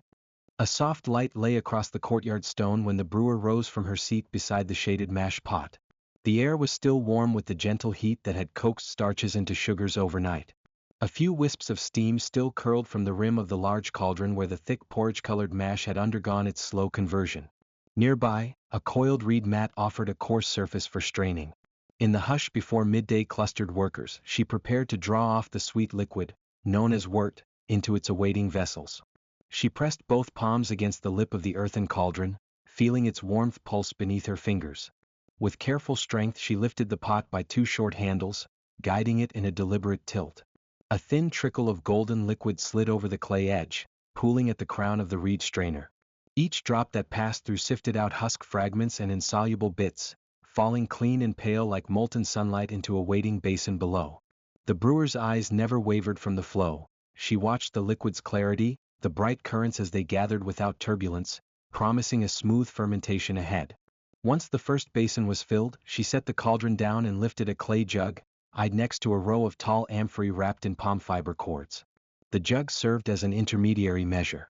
Filling it halfway, she carried the sweet, faintly lemon-tinged wort to the amphora, tilting it gently so the liquid ran along the jar's inner wall, minimizing splashing that could introduce unwanted solids. Each amphora already displayed a fine arbor of woven palm strands around its neck, chosen to cushion the jar during later rattling as fermentation gases rose. The brewer returned to the cauldron once more.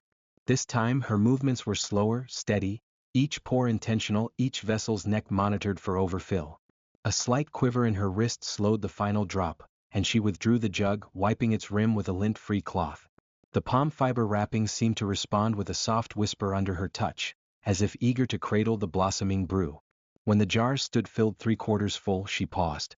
The courtyard was silent except for distant clacks of workers' sandals on packed earth and the faint rustle of date palms in the breeze. The brewer dipped a small ladle carved from wood into one amphora, drawing out a single spoonful. She raised it to her lips, tasting for the honey-sweet promise of fermentation yet to come. The liquid felt cool and viscous on her tongue. Notes of grain and the faintest touch of earthy undertones greeted her palate. She held the taste a moment, eyes closed. The sweetness was pure, bright, neither cloying nor thin. In that instant she gauged the success of the conversion stage. "Just so," she murmured quietly, setting the ladle aside. Her approval was nearly silent against the courtyard stones, yet in that soft utterance lay the culmination of 2 days' labor. With ritual care, she placed palm fiber discs atop each amphora's mouth and pressed them in with a wooden tamping tool.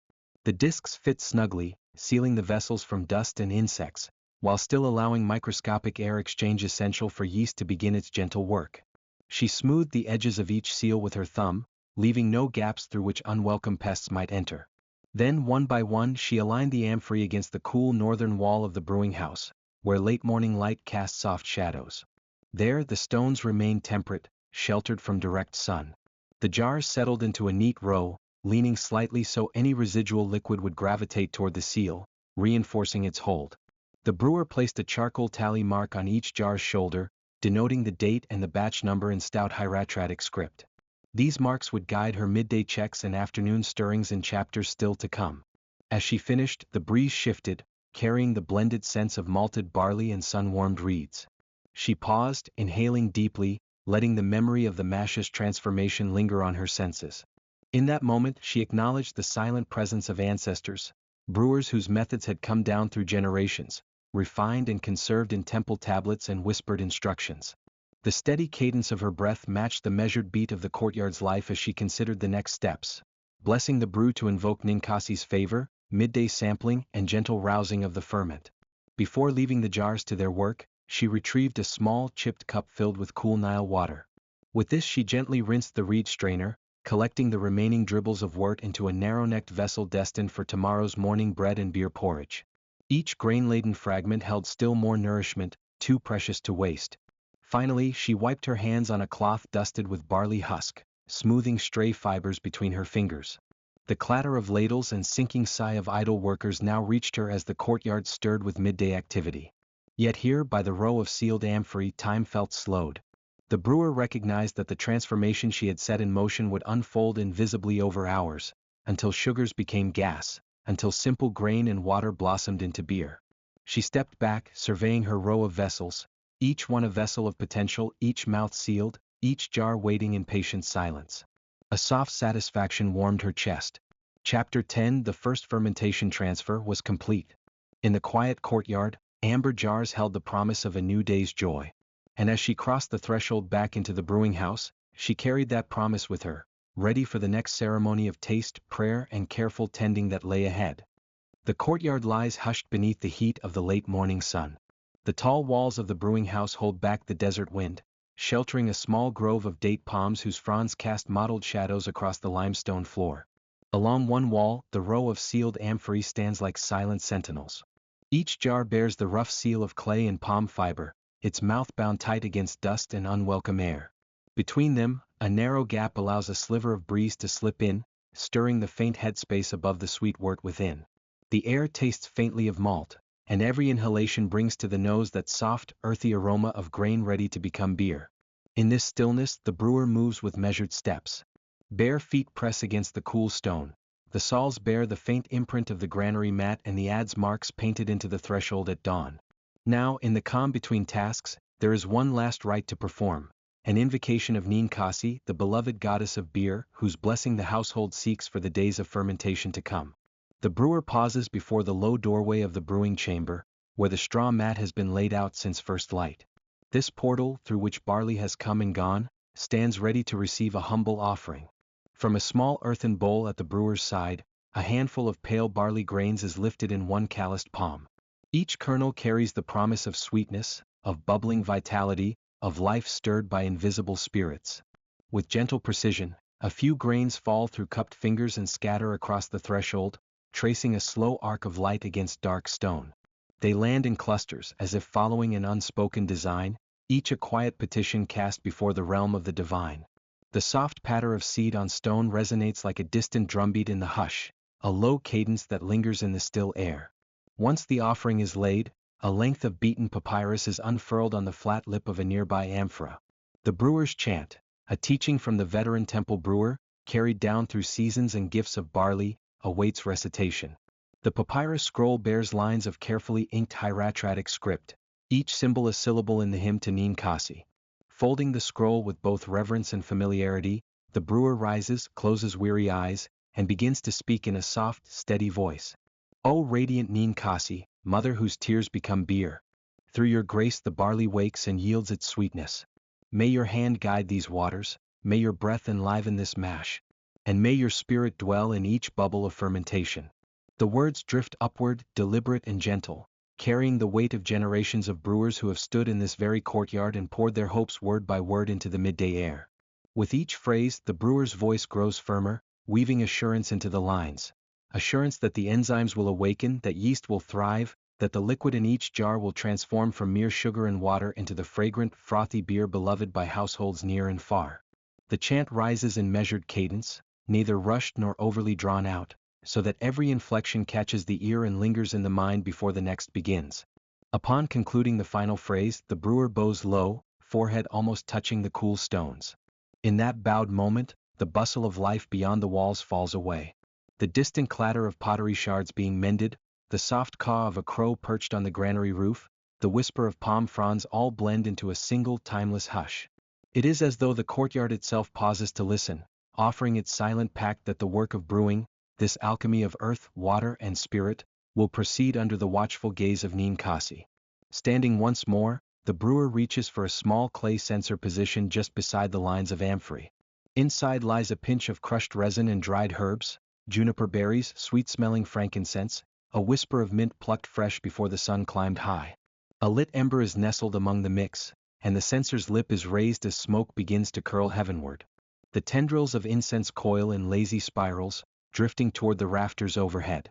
Each wavering column of smoke seems to carry the brewer's prayer a little further, a little higher, threading its way through unseen arches of protection around the jars below. Breathing in that smoke, the brewer feels an answering breath of warmth in the chest, a conviction that Ninkasi's presence flows among the fermenting amphorae, unseen yet undeniable. Fingers linger by the rim of one jar, feeling the faint warmth that hints at the yeast stirring to life. Though the rest of the household will not taste the beer until the sun has set twice more, in this moment there is already a bond, forged between mortal hands and divine favor, that will shape the character of the brew. For a long minute, the brewer watches the smoke drift, then gently taps the bowl of barley before the threshold, as if beckoning the goddess herself to step across. The grains tremble in place and then settle, a silent pledge cast from one realm to another. Lifting one final glance, the brewer whispers, "Come share in our labors, Ninkasi. Bless this water, bless this grain, and bless the hands that guide them." With the invocation complete, the instruments of prayer are set aside.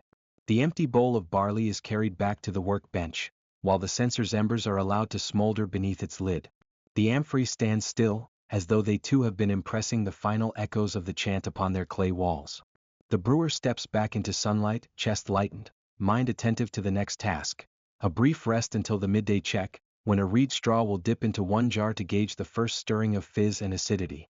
There is no haste now, only the slow sure passage of time counted by the slow curling of incense smoke, by the gentle shift of sunlight on the courtyard stones, and by the quiet beating of the brewer's heart.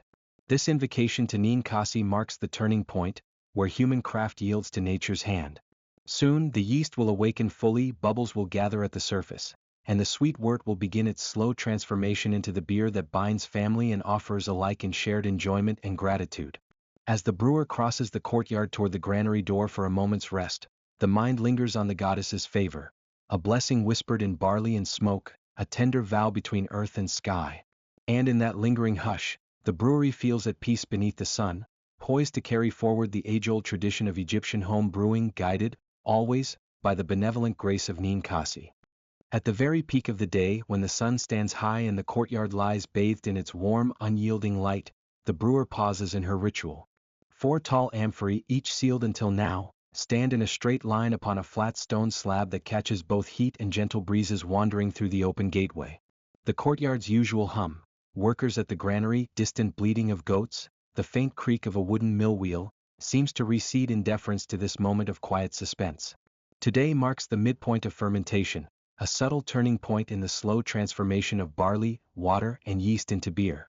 It is here at midday that she will draw the first clear measure of progress, the consistency check. Taking up a narrow reed straw, smooth and hollow, its walls as thin as a papyrus stem, the brewer kneels beside the first jar. Clay pebbles inside the amphora clink softly as she tilts it enough to allow the wort to meet the straw's tip. She breathes in, closing her eyes to catch the rising sweet scent of fermentation. A heady mingling of malt and earth, warm as sun-warmed sand, with a whisper of tartness that speaks of life stirring within. With delicate care, she draws a small mouthful through the straw, allowing the liquid to cross her tongue. A gentle fizz greets her taste buds, softly tingling like distant, muted laughter in a quiet hall. The sensation is neither sharp nor rough.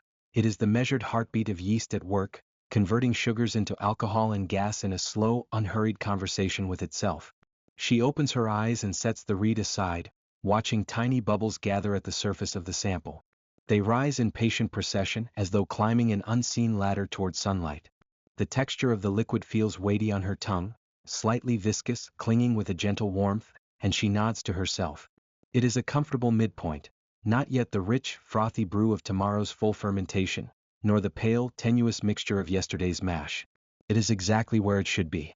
Reaching for a small piece of charcoal, she presses it against the amphora's shoulder, leaving a dark, thin line. This mark will hold a memory of today's strength, a point of reference when she returns again at the slow exhales of afternoon. Rising, she moves to the next vessel. The morning breeze has shifted, stirring curtains of woven reed mats hung to shield the jars from direct sun. The brewer steps with deliberate slowness, aware that each movement matters in this measured, time-honored craft. At the second amphora she repeats the process, a taste, a sniff, a mark.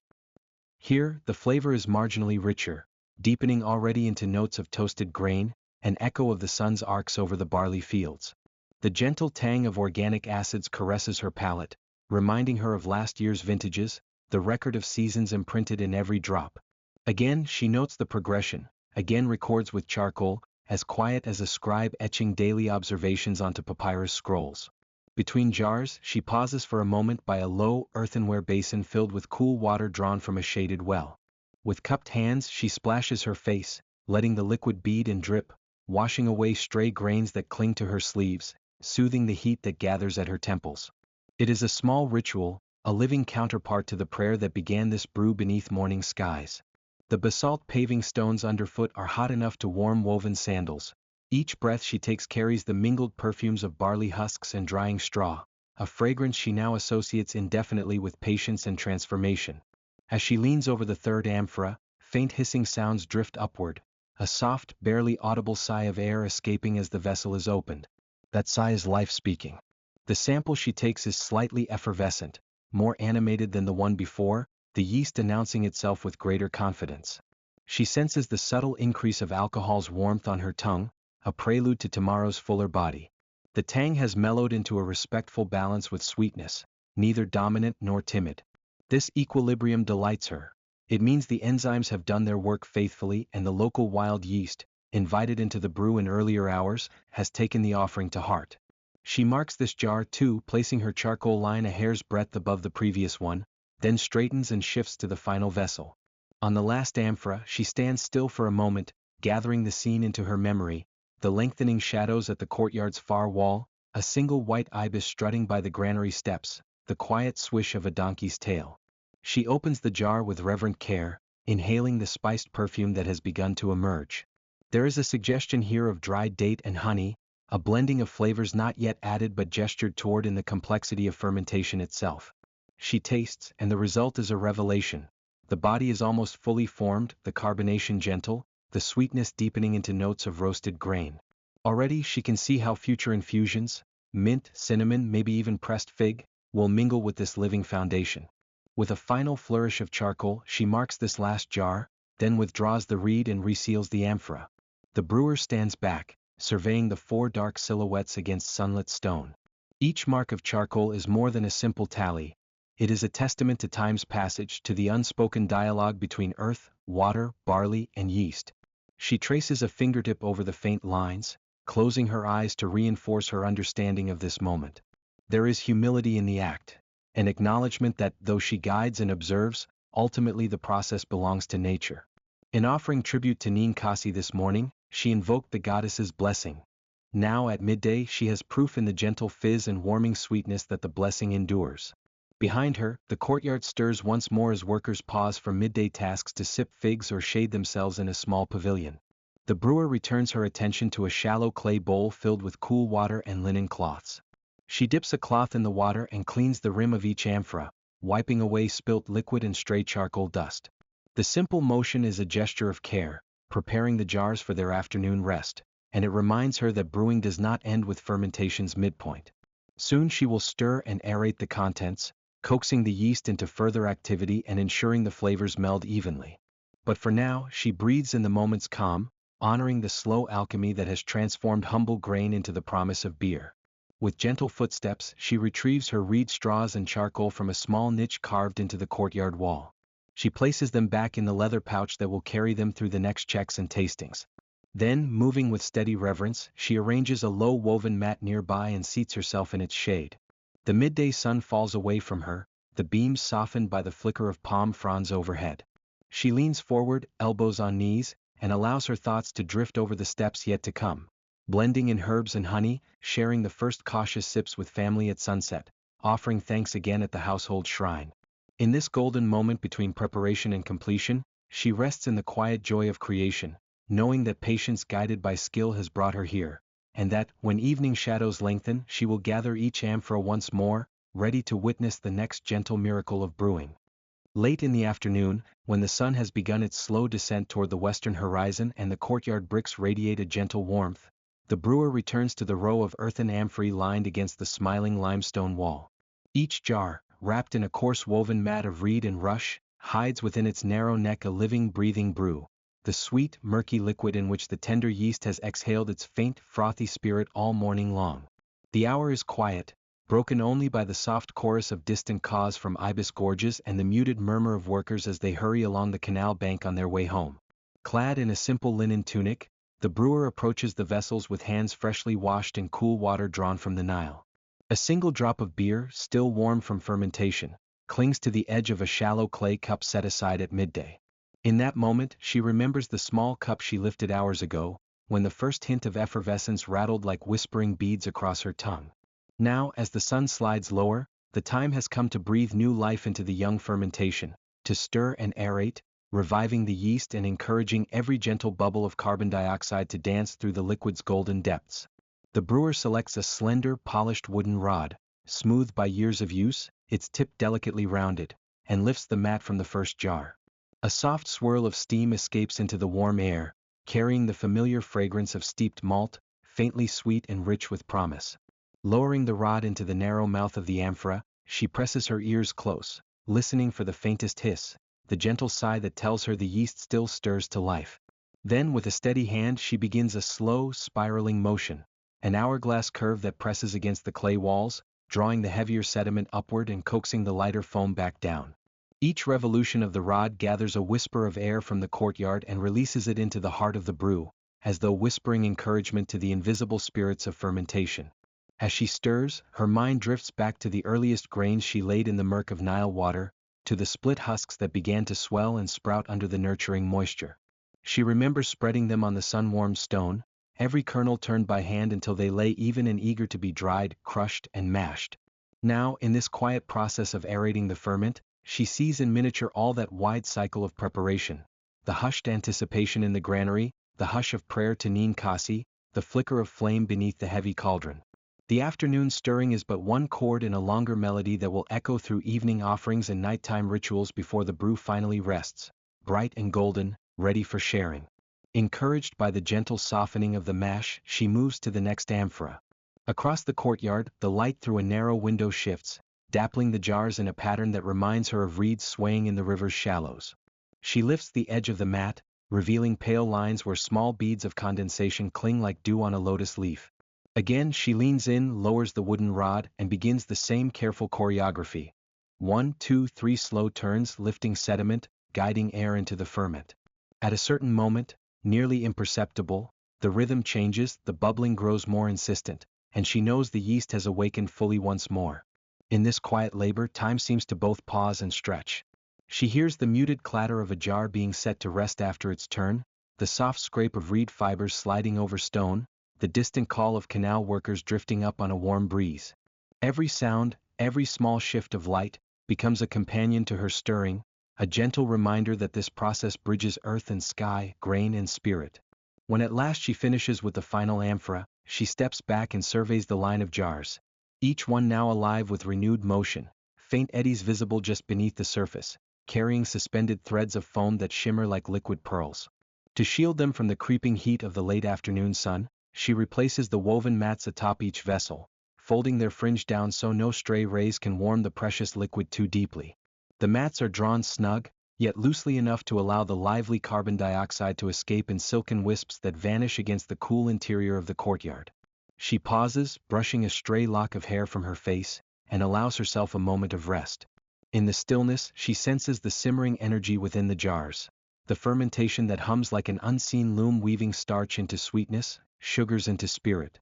Her gaze drifts upward, past the weathered beams of the brewing house roof, to where a fringe of acacia trees cuts a dark silhouette against an amber sky. Somewhere beyond, the Nile glitters in a ribbon of molten gold. She breathes deeply, filling her lungs with the mingled scents of grain, warmed clay, and distant water. In this pause between tasks, she reflects on the brewing cycle as a sacred rhythm. Grain soaked and sprouted, heat applied, sugars released, the goddess's blessing invoked, ferment awakened, aerated, flavored, and finally drawn clear. Today's stirring, though a simple act of rotating rod and coaxing air, is also an expression of patience and stewardship.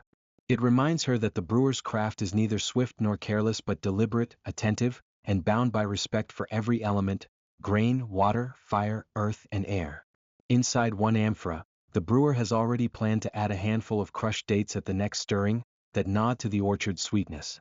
In another, she foresees slipping in a few fresh mint leaves or crushed cinnamon bark, aromatic whispers that will dance with malt in the final cup. But for now, she lets the yeast speak for itself, singing its subtle chorus of acid, warmth, and faint bracing tannin. She traces the ancient lines of coppery engraving on a small weight set aside at her elbow, an emblem of balance and measure, and recalls that even in this moment, every movement must honor the precision taught by generations of temple brewers. Turning away, she steps back to the shade of a nearby column, and with a piece of softened charcoal, she marks a thin line on the shoulder of one jar. It is her record. At this hour, the level of liquid showed just so. Tomorrow she will compare again, charting the slow rise of CO2 and settling of tallow-like lees.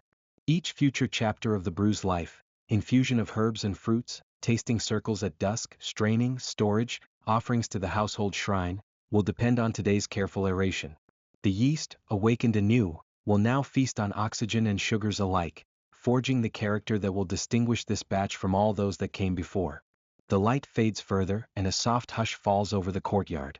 A solitary swish of a paddle carries from the adjacent room, where leftovers from the midday convert lie ready for the next brewing day. The brewer gathers her tools, the rod, the charcoal line, the reed mats, and deposits them on a low bench where they will rest until morning. She pauses once more by the amphory and inclines her head in a silent benediction to the unseen spirits of fermentation. In that moment, she feels the gentle pulse of life within each jar, the living touch of nature and craft entwined. Softly, almost reluctantly, she turns away, knowing that tomorrow she will return to these same vessels to press them once again, to coax out deeper flavors, to witness the subtle shift from bubbling must to settled brew. But for now the work is done. She steps into the cooling shadow of the brewing house, ready to begin preparations for the next stage, content in the knowledge that the afternoon's stirring and aeration have nurtured the yeast, strengthened the blend, and set the stage for the gentle infusions and eventual tasting circle that will follow in chapters yet to come. The late afternoon sun drapes the brewing courtyard in a warm, honeyed glow. Shadows lengthen across the stone floor, and the air is touched by the mingled scents of yeast and wood smoke. In this gentle hush, the brewer moves with quiet deliberation toward the row of fermentation jars resting beneath woven reed mats. Each vessel holds the softly fizzing liquid that has already begun its sweet transformation. Now comes the moment of infusing subtle aromas and richer flavors, an art as old as the riverbanks themselves. The brewer pauses, breathes in the fragrant mist that rises from the open lips of the clay amphory, and allows the mind to settle before beginning the next stage of creation. First, attention turns to the dried dates that hang in heavy clusters from a wooden peg above the low shelf. Sun-baked in the still air of the granary, each fruit is dark as polished amber, its skin wrinkled but not shriveled, ripe with concentrated sweetness. With careful fingers, the brewer selects a handful of plump dates, testing their firmness against the slightest pressure of the thumb. A few stray seeds slip to the floor, tiny gleaming kernels that will be gathered later for replanting or ground into meal. The chosen fruits are placed into a shallow limestone bowl, and a small pestle carved from fragrant acacia wood is brought to bear. The brewer settles onto a low stool, the bowl balanced on one knee, and begins a patient, rhythmic motion. Pestle meets date again and again, until the skins rupture with a gentle crackle and a ribbon of sticky fruit pulp oozes across the surface of the stone. Each percussion is measured, almost meditative, as the brewer crushes the dates into a coarse mash. The rich, molasses-like aroma curls upward and mingles with the cool air descending from the canal-side gate.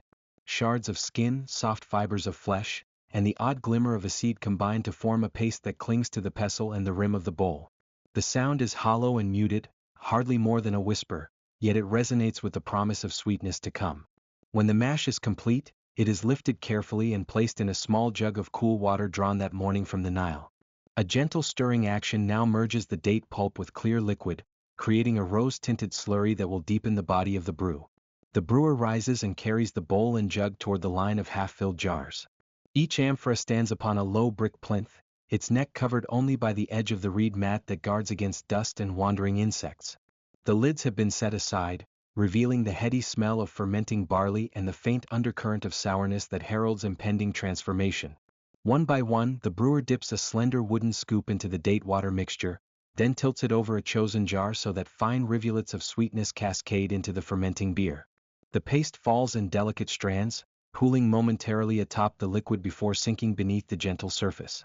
The brewer notes the slight hiss as air is displaced, then pauses to observe the effect.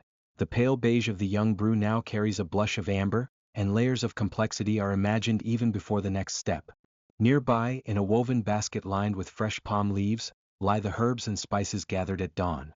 A sprig of mint, its leaves still dewy, sits beside a small bundle of cinnamon bark, its graceful curves and russet hue a reminder of distant forests beyond the Nile's banks. The brewer plucks a handful of mint leaves, rubs them once between the palms to release their cool, sweet perfume, and then scatters them over the open mouths of 2 jars. The leaves float, bright verdant slivers in the amber-tinted liquid, emitting a refreshing fragrance that balances the cloying richness of the dates. A few slender sticks of cinnamon bark are next. The brewer splits one with a gentle snap, revealing its layered interior, and drops the pieces evenly into 2 other jars. The bark sinks slowly, trailing tiny air bubbles in its descent, as if welcoming the embrace of the fermenting brew. For the jars chosen to receive honey, the brewer moves to a clay honey pot sealed with a thin disc of wax and palm fiber. Lifting the seal, the brewer dips a finger into the golden depths and collects a small pearl of the comb-pressed treasure. Sticky and warm from the midday light, the honey slips from the finger in a perfect ribbon to swirl upon the surface of the beer. The smell of wildflowers and bee-warmed wax drifts upward, a delicate promise of heady sweetness yet to come. A wooden paddle, its long handle worn smooth by many seasons of stirring, is brought forward.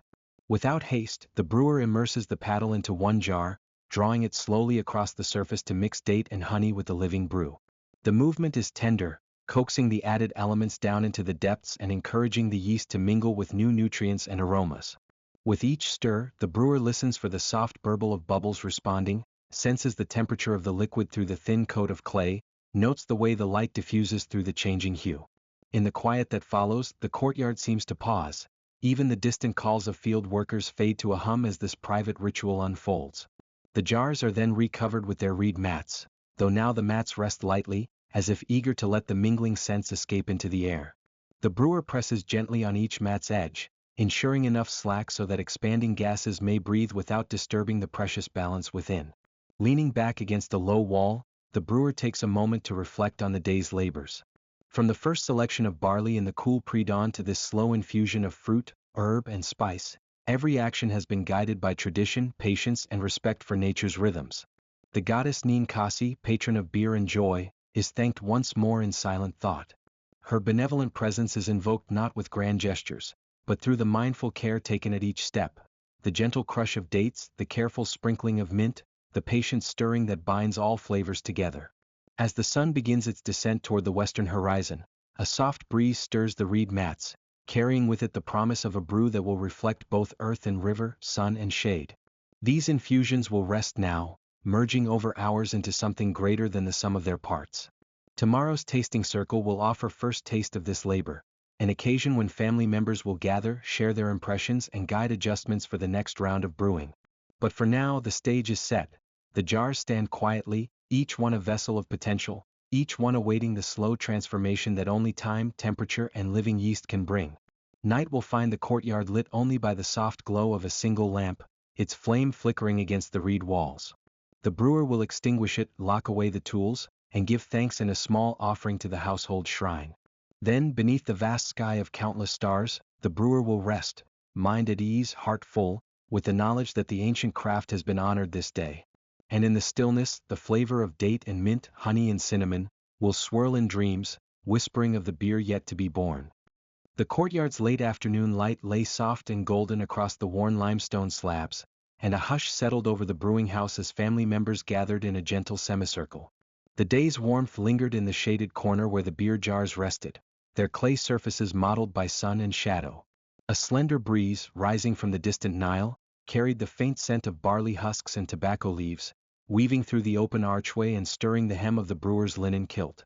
In this quiet hour, all tasks paused for the tasting circle, Chapter 15 of the homebrew ritual, when the household would come together to share a cautious sip and offer patient counsel for the next day's refinements. At the center of the space, on a low wooden stool, the brewer placed a shallow reed tray bearing half-dozen small cups carved from pale clay. Each cup held just enough lightly fermented beer to wet the lips, a modest measure, for this brew was still young, fragile in body and spirit. The liquid glowed like diluted honey, pale amber flecked with the faintest, whispering effervescence. A glimmer of light caught on its surface, as tiny bubbles traced lazy spirals toward the rim. Nearby, a sprig of fresh mint lay coiled against the tray's edge, an offering of fragrance and flavor should anyone wish to stir it in. Slowly the family members took their places. The brewer's mother moved first, her hands knotted with age and experience. She settled onto a woven mat, knees drawn close to her chest, and offered a slight nod of greeting. The brewer's father, an elder whose own brewing days had long since passed to memory, leaned against a column, arms folded, eyes reflecting both pride and scrutiny. A younger sister perched on a low wall, her feet dangling as she watched the amber liquid glisten. Even the apprentice, a solemn boy of 10, stood just beyond the circle's curve, hands clasped in reverence for the craft unfolding before him. Once all were seated, the brewer lifted the first cup and inclined it toward the mother. With reverence, she raised the vessel to her lips and drank. The quiet courtyard held its breath.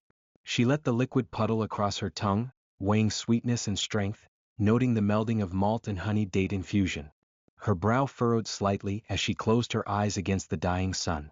Then, almost imperceptibly, her lips curved into a soft, approving smile.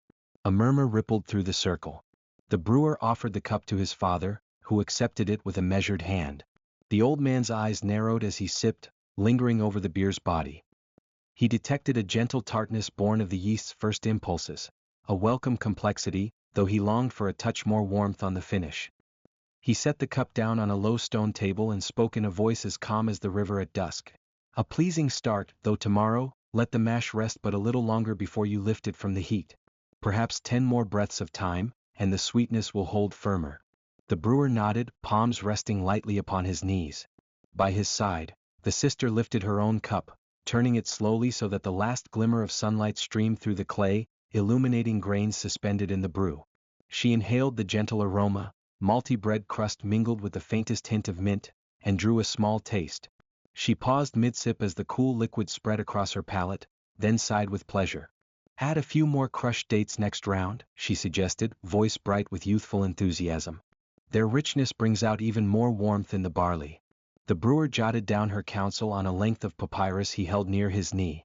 One by one each family member took the cup, offered comment, then passed it on.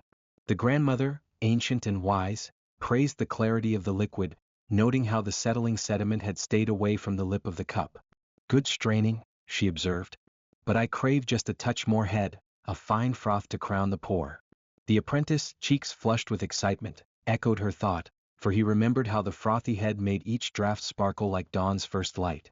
Throughout this gentle exchange, the courtyard remained hushed but for the soft resonance of voices and the occasional clink of clay upon stone. A heron's call drifted faintly from across the fields. A solitary crow wheeled high against a pale sky.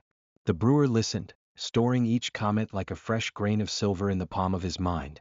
He spoke little, for his role was to absorb, to reflect, and to weave the mosaic of advice into the next day's work. When all had tasted, he stood and lifted the final cup in salute to Ninkasi, goddess of beer and bounty. Flames of incense flickered at the small shrine beyond the arch, sending a thin column of smoke toward the heavens. Then, as the sun sank fully behind distant rooftops, the circle began to disperse. The brewer's mother rose first, placing her empty cup upon the tray and pressing her palms together in a silent benediction. The father walked slowly toward the storage jars, pausing to inspect their seals by torchlight. The sister scampered off to play with her younger siblings, her laughter a bright thread in the growing dusk. Even the apprentice, brow furrowed in thoughtful determination, retreated with the brewer to begin sketching plans for the next brew. Yet the quiet lingered, and the brewer lingered as if reluctant to break the spell of communal focus. He traced the day's steps with a practiced eye, the barley selection before dawn, the careful soaking by the canal, the slow germination and malting on sun-warmed stone, the hushed prayers to Ninkasi, and now this late-day communion. Each moment he realized carried its own weight. The tasting circle was more than critique, it was affirmation, a living gauge of the household's unity and shared purpose. After a final exhale beneath the rising moon, the brewer gathered the cups and tray, carrying them into the wash area where cool water ran from a clay spout. He rinsed each vessel, mindful of the day's labor etched into every crevice. Above, the first star appeared in the darkening sky, a solitary pinprick of promise.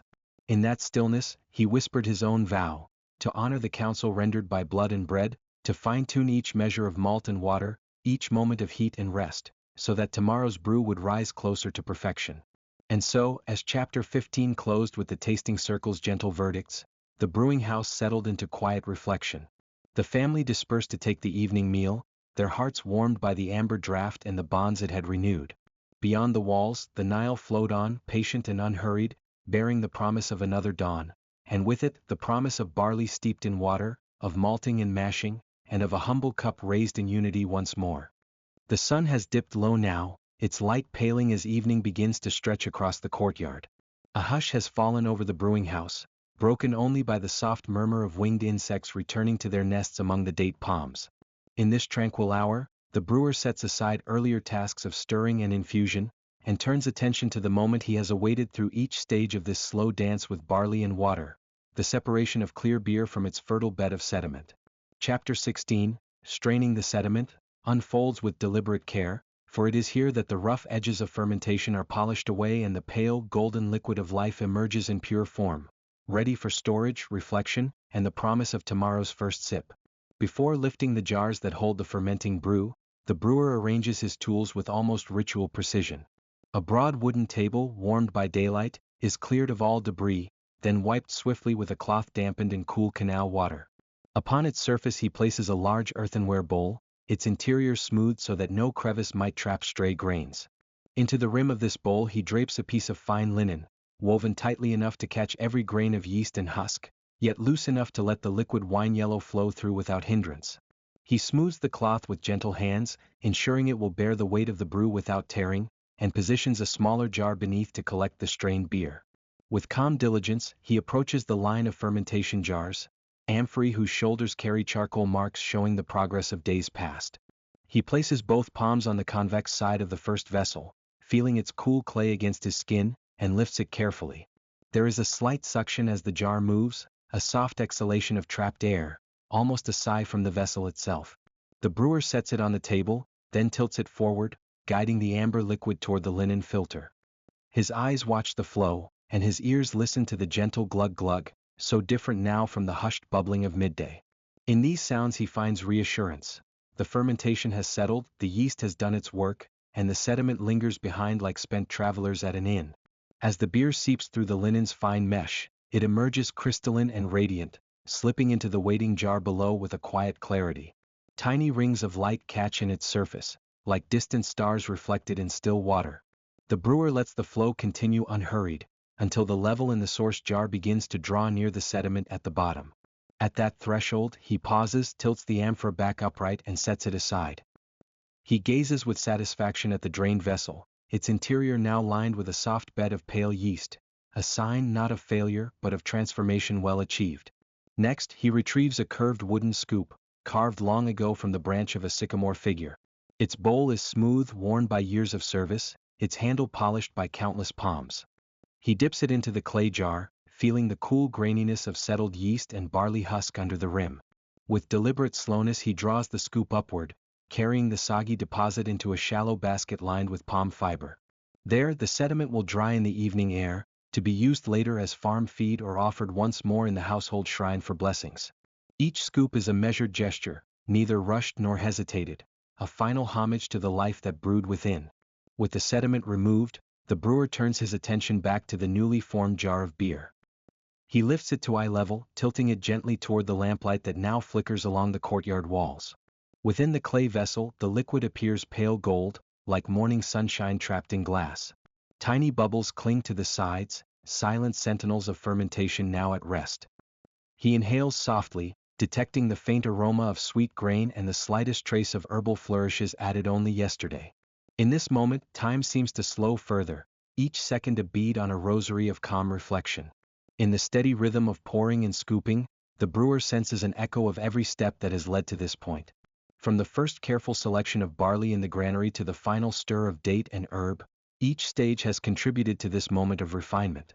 The clear beer before him is not merely a beverage. It is a testament to patient craft, to the collaboration of human and nature, to the blessing of Ninkasi invoked with trembling reverence. He feels a quiet confidence as he confirms that no grain has slipped through the linen's weave, that no cloud mars the surface. Soon he will move to decant this precious clarity into sealed amphorae for overnight rest, but for now he simply stands in gratitude. Drawing a small reed straw from a holder carved of ebony, the brewer tastes a drop of the strained beer. He holds the liquid on his tongue, attentive to its texture, cool, faintly viscous, touched by sugar yet edged in subtle acidity. He notes how the flavors now speak differently than they did at midday, rounded and mellow, the edge of fermentation softened by time and separation. He breathes out, capturing these impressions in memory, knowing that tomorrow's drinkers, family, friends, perhaps even travelers welcomed at the doorway, will savor these nuances. The brewer dips the straw once more and seals it in clay when finished, marking the moment for his own records. As the final jar of fermenting liquid yields its clear content, the brewer stands back to survey his work. Each straining cloth is folded and laid to dry upon a flat stone, destined for washing and reuse before the next brew. The empty jars lined with yeast sediments stand ready to be cleaned or repurposed. The table, once crowded with vessels and tools, now holds only the newly clarified beer, arranged in careful order. He steps forward to lift the first jar, feeling the rounded weight of success in his hands. In the fading glow of dusk, the brewer's mind drifts to the tasks that lie beyond this chapter. The careful decanting of beer into final storage jars, the sealing of amphorae, the washing of bowls, and the evening offerings to the household shrine. But for this moment of straining the sediment, the cycle of brewing culminates in clarity. The golden liquid, purified by grain and cloth, stands as both ending and beginning, a lull before the next day's work, a still point in the turning wheel of ancient practice. As moonlight gathers, he tucks away tools and steps back, content that chapter 16 has delivered its quiet fulfillment and set the stage for all that follows. Thus ends the careful chapter of separation, a testament to methodical patience and unhurried skill. In the silence that settles, the brewer listens to the distant gurgle of canal water, the soft creak of date palms, and the heartbeat of history carried through barley and stone. The clear beer he has shaped now rests under linen wraps, awaiting the night's embrace and the promise of morning celebration. Chapter 16 is complete, yet in its stillness it sings of new beginnings, guiding us onward into the pages yet to come. The late afternoon sun slants in low across the courtyard, gilding the cool, pale walls with its final warmth of the day. In this quiet hour, when even the labor of preparing to rest feels ritualized, the brewer moves among the row of emptied amphorae with deliberate calm. Each vessel, its clay surface still bearing the faint finger marks of its maker, rests upright on a mat of woven palm fibers. The brewer pauses at the first jar, places a hand on its rim, and inhales the lingering aroma of freshly strained beer, subtle notes of malted barley, a hint of date honey, the faintest memory of cinnamon bark. This moment marks the transition from brewing to preservation, from active tending to patient waiting, and the brewer's heartbeat slows to match. 4 months, these amphorae have sat idle on a bench inside the storehouse, their interiors rubbed clean by fine sand and cool water. Now each one must be readied for its evening task. The brewer kneels before the first, gently tapping its shoulder to ensure there is no hidden moisture or grain dust. Satisfied, a small reed funnel is slid into the jar's mouth, its tapering ribs snug against the clay. From a shallow basin, the brewer lifts the freshly clarified beer, its pale gold hue catching the dying rays, and begins to pour with unhurried care. The sip tasted earlier had confirmed the beer's clarity and sweetness. Now it must be transferred wholly, leaving precisely 2 finger widths of empty space beneath the rim. This headspace will allow the beer to rest and settle without spilling under night's slight movements. Fingers stained faintly by barley husks, the brewer pours slowly, watching the liquid curve and settle. Tiny ripples kiss the funnel's walls before the last drops slip into the jar below. Then, as if in a silent ceremony, the brewer withdraws the funnel, wipes its edge with a scrap of linen, and sets it aside. The amphora stands sealed by intention yet still open to the air. A moment of stillness follows, while the brewer selects from a shallow tray a neat disc of fine clay, soft but firm enough to seal, and a small coil of palm fiber. Pressing the clay round into place atop the jar's mouth, the brewer takes care to leave no gaps. Any crack or crevice might invite spoilage or loss of flavor. With practiced fingers, the brewer then winds the palm fiber tightly around the neck, binding the clay disc in position. The pale bands of fiber contrast with the warm brown of the jar, a testament to the brewer's toil. By the time the first amphora is sealed, a gentle breeze has transported the scent of brewing herbs, a lingering trace of mint and coriander, from the workbench across the courtyard. The brewer stands, brushes off the palms and turns to the next vessel. This one is slightly larger, its belly rounder at midsection. Yet the process remains unchanged. First, a careful tap to ensure dryness. Next, the reed funnel, then the steady pour. Each pour is measured not only by sight but by feel. The brewer senses the weight of the jar shifting in response to the rising liquid. When the headspace is exactly right, the funnel is withdrawn, the sealing disc pressed, the fiber secured. A tiny smear of clay is smoothed around the edges to guarantee air tightness. The brewer's breathing is steady and deliberate, every motion a slow echo of countless days spent in this courtyard. As the third amphora receives its fill, a thin shaft of sunset light glimmers through the open gateway, illuminating swirling dust motes and the faint remains of incense smoke from Ninkasi's midday offering. Here in the courtyard niche, these amphorae will rest through the cooler hours, protected from the harsh sun that by morning will once again climb high above the rooftops. The brewer lifts each sealed jar one by one and positions them on a low shelf carved into the courtyard wall, a shaded alcove lined with palm fronds to cushion their weight. The brewer's hands brush across the rough surface of each jar before setting it down, and in that contact lies a silent promise that tomorrow, when the seal is broken, the beer will be as clear and fragrant as it was this evening. With the row of jars complete, 7 amphorae in all, the brewer steps back to survey the scene. The clay seals gleam faintly in the half-light, banded by the pale fibers that hold them fast. Each jar is labeled not with ink but by a simple mark pressed into the clay, a tally of the recipe, the date, the choice of added flavoring. These indentations run across the jars in neat, parallel strokes. One for each batch, one for each prayer of gratitude offered to the goddess of fermentation. Under the cloth canopy of the courtyard niche, the jars seem to stand guard over the brewer's labor, guardians of the hidden ambrosia within. Here, in this hushed moment between day and night, the brewer allows a brief reflection. The act of filling and sealing is more than preservation. It is an act of stewardship, a bridge between the fields of barley and the cups of those who will drink. The brewer recalls the journey of these grains, the selection at dawn in the granary, the soft soak in river water, the careful malting on sun-warmed stone, the crackle of embers beneath steaming vats, the heady aroma of conversion, the gentle stirrings of fermentation, the tang of herbs and honey. Each step has been attended with patience and humility, each measured not by speed but by a deep respect for the land, the water, and the unseen forces at work in the yeast. Now, as the jars stand ready, the courtyard begins to cool. Shadows grow long against the courtyard wall, and the distant lowing of a cow or the faint bleat of a goat drifts over from the stable. Somewhere, a torch is lit, its flicker promising warmth and the start of cleaning the brewing house, the next task to complete before nightfall. But before that, the brewer pauses at the threshold of the niche one final time, laying a palm frond upon the stone step as a fresh offering. A prayer rises, quiet and reverent. May these jars rest undisturbed, may the beer within deepen in flavor, may tomorrow's sun find it ready to pour and share. In the waning light, with the amphorae lined like silent companions, the brewer retrieves a small cloth bundle. Within lies a handful of dried coriander seeds and a few sprigs of mint leaves, reserved for tomorrow's infusions. The cloth is tied and tucked away, tools for later, a reminder that brewing is never truly complete but cycles in its own slow rhythm. The brewer's steps carry him across the courtyard toward the water trough, where a bucket awaits to begin rinsing clay seals from hands and sweeping stray grain husks from the earthen floor. Yet even as work resumes, the jars in their cool alcove stand still, hourglasses of flavor, counting down to the moment when the seal is broken and the beer, nurtured and guarded through the night, will flow forth once more. Thus ends the gentle work of Chapter 17. Rationing into storage jars.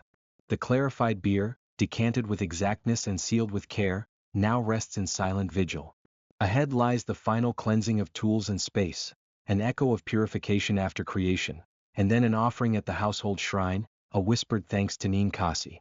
But for this tranquil hour, the brewer may linger in the courtyard's last light, content that the day's labor has been set in clay and palm fiber, awaiting the dawn of taste that will follow. The late afternoon light slants low through the open doorway, casting long honeyed shafts across the uneven stone floor of the brewing house. A gentle breeze drifts in from the courtyard, stirring motes of dust that dance lazily above the scattered straw mat at the center of the room. The day's work has ended, the sweet, sour aroma of fermenting barley now tucked away in sealed amphorae, but here in the cool half-light, the true labor of care and attention continues. Chapter 18 unfolds in measured, mindful motion. Each vessel, each tool, each surface must be returned to its simplest, purest state before nightfall. The brewer pauses at the threshold, letting the quiet of approaching evening settle around him. He straightens his kilt, brushes back a wisp of dark hair, and surveys the cluttered benches. Around him lie the battered wooden paddles that stirred the mash, the stout clay pots that bore the grain, and the array of grinding stones and reed strainers that coaxed flavor and clarity from each batch. The air smells faintly of spent wood smoke and the lingering tang of barley. Tomorrow these signs of a day's craft will be swept away, leaving only the readiness for the next dawn's beginning. He gathers a stiff handful of coarse sand from the gateway beside the courtyard well. The grains, warm from the sun, slip through his calloused fingers. Fetching a wide, shallow basin, he scoops the sand into it, then draws fresh water from the canal's lower channel, a cool, crystalline stream that feeds the brewer's quarter. The water runs bright and clear, spilling over the basin's rim in a soft, living hiss. This simple mixture of sand and water will serve as the first step in purging the mash pots of the last day's residue. Approaching the largest clay pot, still stained faintly by the caramel hues of barley sugars, he dips a stout scrubbing stone into the gritty paste. The grains swirl around the pot's inner walls, grinding and polishing in a gentle abrasion that raises tiny flecks of residue. His movements are methodical, elbow pressed to his side, forearm braced against the pot's rim, wrist rolling in smooth circles. The sand, coarse yet yielding, dislodges sticky fragments, while the clear water washes them away. Each pass of the stone reveals more of the pot's original matte surface, a sight so familiar that on another day he might scarcely notice it. Today, however, every uncovered curve is a small triumph, proof of faithful stewardship. When the inner walls shine dulled ivory, he pours the spent slurry onto the courtyard floor, where the sand drains into cracks between stones and the water trickles into the nearest drain. He lifts the pot, feeling its heft, and gently taps its sides with the flat of his palm to expel lingering moisture. Then it is set mouth down on a woven straw mat, angled so that any stray drops may continue to run free. Across the room, the paddles and stirring rods stand in silent testimony to hours spent coaxing the precious wort into fermenting life. He carries them to the narrow stream that meanders along the eastern wall, its surface reflecting trailing tendrils of acacia branches overhead. One by one he submerges the wooden tools in the stream's flow, careful not to jar them against each other. The water slides over the grooves and knots in the wood, lifting traces of mash and yeast. He brushes each rod with a soft palm, listening for the faint hiss of release as tiny bubbles rise and break. Light glints on droplets that cling to the wood before dripping down, returning once more to the cool channel. Once rinsed, he lays the paddles across linen cloths spread on a low bench. These cloths have been soaked in a solution of vinegar and water, a remedy taught by a temple brewer, said to discourage unwelcome spirits of spoilage. The sour scent of vinegar fills the air as he places each piece of wood upon the damp fabric. He allows them to rest there, absorbing the protective tang, while he attends to the benches themselves. Gathering a pair of thick linen rags from a wooden chest, he plunges them into a shallow basin of vinegar water. The cloths bloom white beneath the surface, then emerge saturated with an acidic dew. Kneeling, the brewer wipes the broad plank that served as his workbench all day. He traces the grain of the wood with slow, deliberate strokes, coaxing from its pores the stickiest patches, dry droplets of barley must, flecks of sand, stray grains trapped in tiny fissures. With each pass, the plank's surface lightens, its scent shifting from heavy malt to sharp vinegar. Once the top is clean, he lifts the bench and flips it to repeat the process on its underside, ensuring no nook escapes his attention. The final task lies in the beaten reed mats that once held the spread malt for drying. They are damp with the night's dew and flecked with broken kernels. He carries them to the mouth of the brewing house, shaking each mat gently as though waking it from a long slumber. Barley fragments scatter, caught by the breeze, swirling into the courtyard before drifting into the featherbeds of straw. Then he lays the mats over a low wall, sunlight still lingering on the courtyard stones warming them.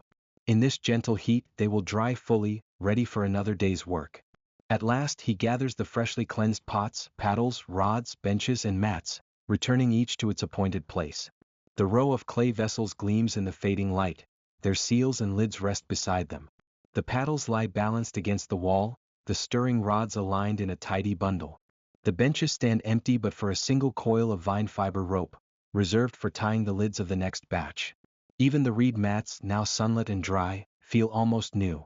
The brewer brushes his hands together, flicking away coarse grains of sand, and inhales the mingled scents of vinegar and fresh barley. There is a hush in the room, a sense that all danger of contamination and accident has been held at bay. The brewing house stands ready to welcome tomorrow's arrivals. Sacks of barley, new jugs of Nile water, fresh grains to soak in malt and crush. Its every surface is prepared to cradle the first whispers of another brew. He steps back toward the door and runs a final glance across the scene. Pots cleansed, benches polished, tools purged of last traces. In the soft glow of dusk, the room feels almost sacred, as though the silent guardians of craft and tradition watch approvingly. The brewer closes his eyes for a moment, offering a silent prayer of gratitude to the goddess of beer, whose blessings have guided each step. Then, with slow resolve, he turns outward to the courtyard, ready to pour his evening offering and reflect on the day's labors, confident that the house of brewing, spotless and serene, sleeps waiting for the next dawn. The courtyard lies hushed beneath a sky bruised with the last colors of twilight. A gentle breeze rises from the Nile, carrying the faint scent of cooling mud brick and the soft hum of crickets stirring among the reeds. Within this stillness, the brewer moves with deliberate slowness, as if each step might disturb the fragile peace. The day's work is done. Fermented jars have been sealed, tools scrubbed and set aside, and every surface has been rinsed clear of stray grains or droplets of sweet wort. Now, at the far corner of the courtyard, stands the small household shrine, an unassuming alcove carved into the wall, its walls earthen red, its niche cradling a simple statue of Ninkasi, the divine mistress of beer. Here, amid the quiet, the brewer prepares the evening offering. A shallow bowl of fine desert sand rests on a low stone ledge before the statuette. The grains are smooth and pale, each a tiny mirror to the glow of oil lamps set at either side of the shrine. These lamps flicker gently, casting dancing shadows across the aged lacquer of the shrine's wooden lintel. The brewer dips a slender clay jug into the final amphora of today's brew, golden beer barely fermented enough to carry a faint sweetness and a soft fizz. The weight of the jug, cool and damp against fingertips, is a comforting reminder of hours spent coaxing life from simple grains. With the utmost care, the brewer lifts the jug to lip level and pours 2 slender fingers' width of liquid into the bowl of sand. The beer glides over the grains, seeping into the shallow depression, leaving crescent trails that vanish almost as quickly as they form. Each drop is offered in gratitude, for the ripening barley, the patient heat of the kiln, the gentle power of yeast, and the unseen hand of the goddess who guides fermentation's mysterious path. Even now, as the amber liquid settles, wisps of pale foam cling to the rim, like tiny clouds drifting above an open desert. The brewer kneels on a mat of woven reeds, back straight, head bowed. A soft chant rises in the throat, part blessing and part wish. Words flow gently, practiced yet heartfelt, honoring Ninkasi's care. Lady of the brewing vat, dispenser of sweetness, bless this humble offering. May tomorrow's dawn find these jars filled with clarity and strength. May the foam be crisp upon the tongue, the flavor balanced between grain and water, and our hands guided by your wisdom. Each syllable is spoken into the cooling air and allowed to drift, to mingle with the scents of dust and incense. At the edge of the shrine, a thin spiral of frankincense curls upward from a bed of glowing embers. Its aroma is sharp and pine-like, mingling with the distant scent of baked bread from the neighbor's oven and the lingering musk of ripening dates stored in clay jars nearby. The brewer listens to the hush, broken only by the soft patter of sand grains as another drop of beer finds its mark, the gentle crackle of incense, and the quiet sigh of the breeze through papyrus leaves. With a final word of thanks, the brewer lays the empty jug aside and uses 2 slender sticks to stir the sand in the bowl, smoothing the surface so that no trace of the offering remains. It is not an act of concealment but of renewal. The sand will await another measure of grain or liquid, another expression of gratitude in the cycles of days and seasons. The flickering lamp light washes across the shrine, illuminating the goddess's face, serene and distant, yet somehow present in every vibration of stillness. Rising slowly, the brewer pauses to survey the courtyard. Pots and jars are lined up against the western wall, each marked with a charcoal tally, their clay seals pressed tight with palm fiber and wax. The stone trough where the mash was once stirred stands empty, its surface streaked with faint grain residue now washed away. At the far end, the wooden paddle leans against a brick column, its handle smooth from countless strokes. Everywhere there are signs of the day's labor, now settling into calm. A soft sigh escapes the brewer's lips, partly relief, partly contemplation. In the dim light, mistakes and successes of the day come to mind. The moment when the mash was too hot and a hurried stirring saved the conversion. The unexpected flourish of date sweetness that surprised the midday tasting. The stubborn sludge that refused to settle until the final straining. Each memory is noted in the heart's ledger, to be weighed and balanced with tomorrow's dawn. Stepping closer to the shrine once more, the brewer traces a finger along the carved wooden frame, feeling the worn curves polished by years of reverence. There is comfort here, an assurance that pouring a few drops into the sand, speaking a few words of hope, connects the mundane world of clay and grain to the divine essence that watches over all living things. Even as darkness deepens, the glow of the lamps and the fragrance of incense hold at bay the quiet shadows that gather under pillars and along the walls.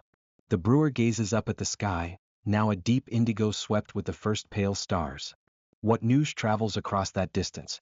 What distant lands and rivers lie beyond the horizon, where barley may be sown in different soils or beer casks shaped from unfamiliar clay? It is a humbling thought, and the brewer bows the head in silent acknowledgement of a world vast and varied, yet bound together by the simple alchemy of grain, water, and devotion. At length the lamps burn low. The brewer lifts the empty bowl of sand, turning it gently in the hands before placing it upon a low bench inside the brewing house, where it will rest until the next evening. The incense, now spent, is crushed to ash in a small stone mortar, and those ashes are sprinkled around the base of the shrine, another circular offering, another reminder of the cycle that binds creation and dissolution together. A final glance at the courtyard confirms that the day's tasks are complete, that every jar is sealed, every tool is secured. Yet the brewer's mind is already charting tomorrow's course, measuring fresh barley at dawn, testing new infusions of herbs, refining the balance of mash and water. It is a gentle excitement, the quiet thrill of possibility that suffuses each moment of preparation. With this, the brewer turns away from the shrine and steps across the threshold into the cool interior of the house. The door closes softly behind, leaving the courtyard to the hush of nighttime. Ahead, in the stillness and the faint flicker of a single lamp, the brewer will ready for rest, body tired but spirit buoyed by purpose and by the promise of sunrise, and with it, the chance to brew again. Thus ends the evening offering and reflection, a quiet benediction upon the day's labor, a soft setting of intentions for tomorrow's dawn. As the last blush of daylight slips beneath the western horizon, the brewer moves through the courtyard with measured footsteps, each one echoing faintly against the cool limestone slabs. The day's labor has drawn to its close, yet the ritual of securing the brewing house remains as sacred as the process of malting or fermenting. In the stillness of the approaching night, she bends to her task with a calm determination, mindful that every detail seals not only barrels of beer but the promise of tomorrow's brew. First, she approaches the row of storage rooms that line the northern wall, their heavy wooden doors swollen and warped by the heat of midday. With careful precision, she lifts a key fashioned from bent copper, its surface worn smooth by countless turns in this very lock. The hinges creak softly as she nudges the door inward until the gaps in the planks align. Inside, earthenware jars bearing the day's fermentation hold the golden liquid, pale as the first rays of dawn. The brewer dips a finger into the cool neck of one amphora, tasting the clear beer. Its flavor is faintly honeyed, but bracing, fresh from the Nile water that has nurtured barley since it lay sprouting on the malt floor. Once satisfied, she draws a strip of beeswax from the small pot sealed with a palm frond. She kneads it between her palms until pliable, then presses it tenderly onto the clay stopper of each jar. The wax fills the tiny fissures, lending an additional layer of protection against wandering pests or curious mice. As she works, she recites a low invocation to Ninkasi, the ancient goddess of beer, offering gratitude for the day's abundance and seeking her favor for the nights ahead. The final jar now sealed, the brewer steps back, brushes stray grain husks from her apron, and locks the door with a soft click that resonates in the quiet. Beyond the storage rooms lies the main brewing chamber, the heart of the household's work. A dim lamp still flickers upon a low shelf, its wick smoldering in the oil's amber pool. The brewer reaches up, her wrist brushing against strings of drying dates and sprigs of mint hung to harvest their aroma. She pauses for a moment, inhaling the mingled scent of hopless barley sweetness and resinous cooling herbs. Then, with a practiced motion, she twists the lamp's brass burner until the flame dwindles. The glass chimney clouds briefly before dark, and the only illumination becomes the faint glow of phosphorescence on the walls, an afterimage of embers against the rough plaster. Moving next to the large clay vat that once held the soaking grains, she sweeps fallen chaff into a woven basket at her feet. With a small brush fashioned of palm fibers, she clears the lip of the vat, ensuring no stray kernels or insects will attract tomorrow's rodent scavengers. In the corner, her wooden paddle and stirring rod lie side by side, their handles etched with lines marking the days and weeks of their service. She straightens them gently, leaning them against the wall so that they rest at just the right angle. Not too steep to crack them, nor too shallow to leave them wedged at the wrong height.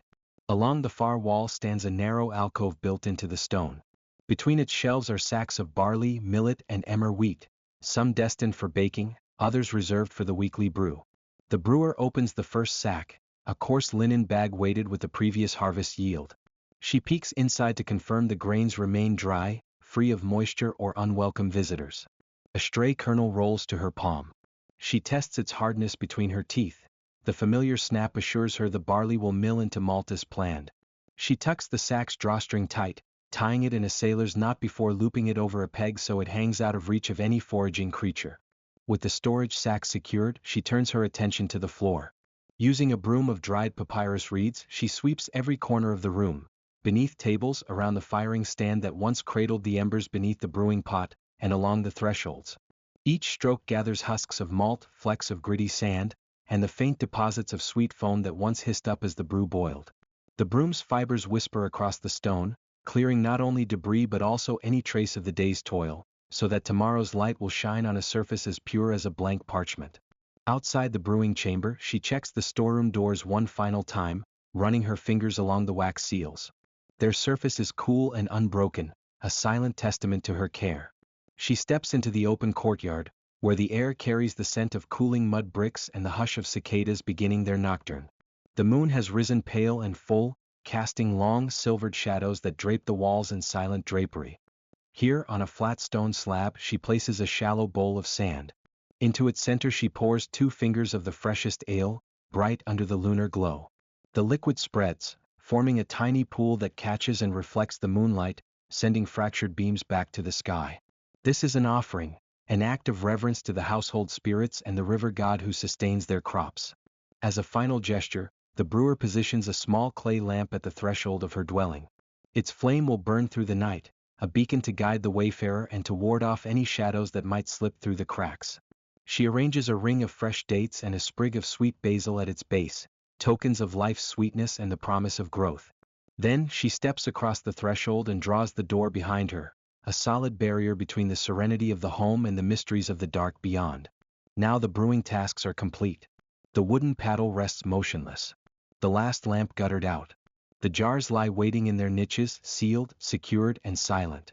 The brewer stands for a moment in the courtyard center, hands folded at her waist. She lifts her face to the moon, closing her eyes. A soft breeze stirs, carrying with it the faint aroma of malted barley, an echo of the day's labor. In that quiet breath, she tastes both weariness and satisfaction, the knowledge that her work has followed a line of caretakers stretching back through centuries. Each batch of beer is more than drink. It is tradition, nourishment, and celebration. Before retiring indoors, she allows herself a final glance at the whitewashed walls bathed in moonlight. Beyond them lie the fields where, come dawn, workers will tread carefully among young shoots of grain. Soon it will be time to return to the granary to select new barley for the next cycle. Soaking, sprouting, spreading, drying, crushing, mixing, heating, resting, siphoning, fermenting, straining, and storing. The rhythm of brewing is the rhythm of life here, as steady and assured as the rising and setting of the sun and moon. Satisfied that all is in order, she steps back into the shadowed interior of her home. Behind her, the courtyard settles into a hush deeper than any she has known all day. The smooth curve of the amphory glints once more beneath the dying glow of the moon, then slips into darkness. The night enfolds the brewing house like a protective cloak, readying it for rest and renewal. And so the brewer retreats, her closing ritual complete, her spirit at peace. Within the quiet chambers, her tools and vessels slumber until morning's first light. Outside, the still night holds its breath, waiting for the moment when the lanterns will be lit, the barley drawn, and the eternal dance of creation will begin anew. In this pause between days, the promise of fresh beer and fresh beginnings gleams as softly as moonlight on polished clay.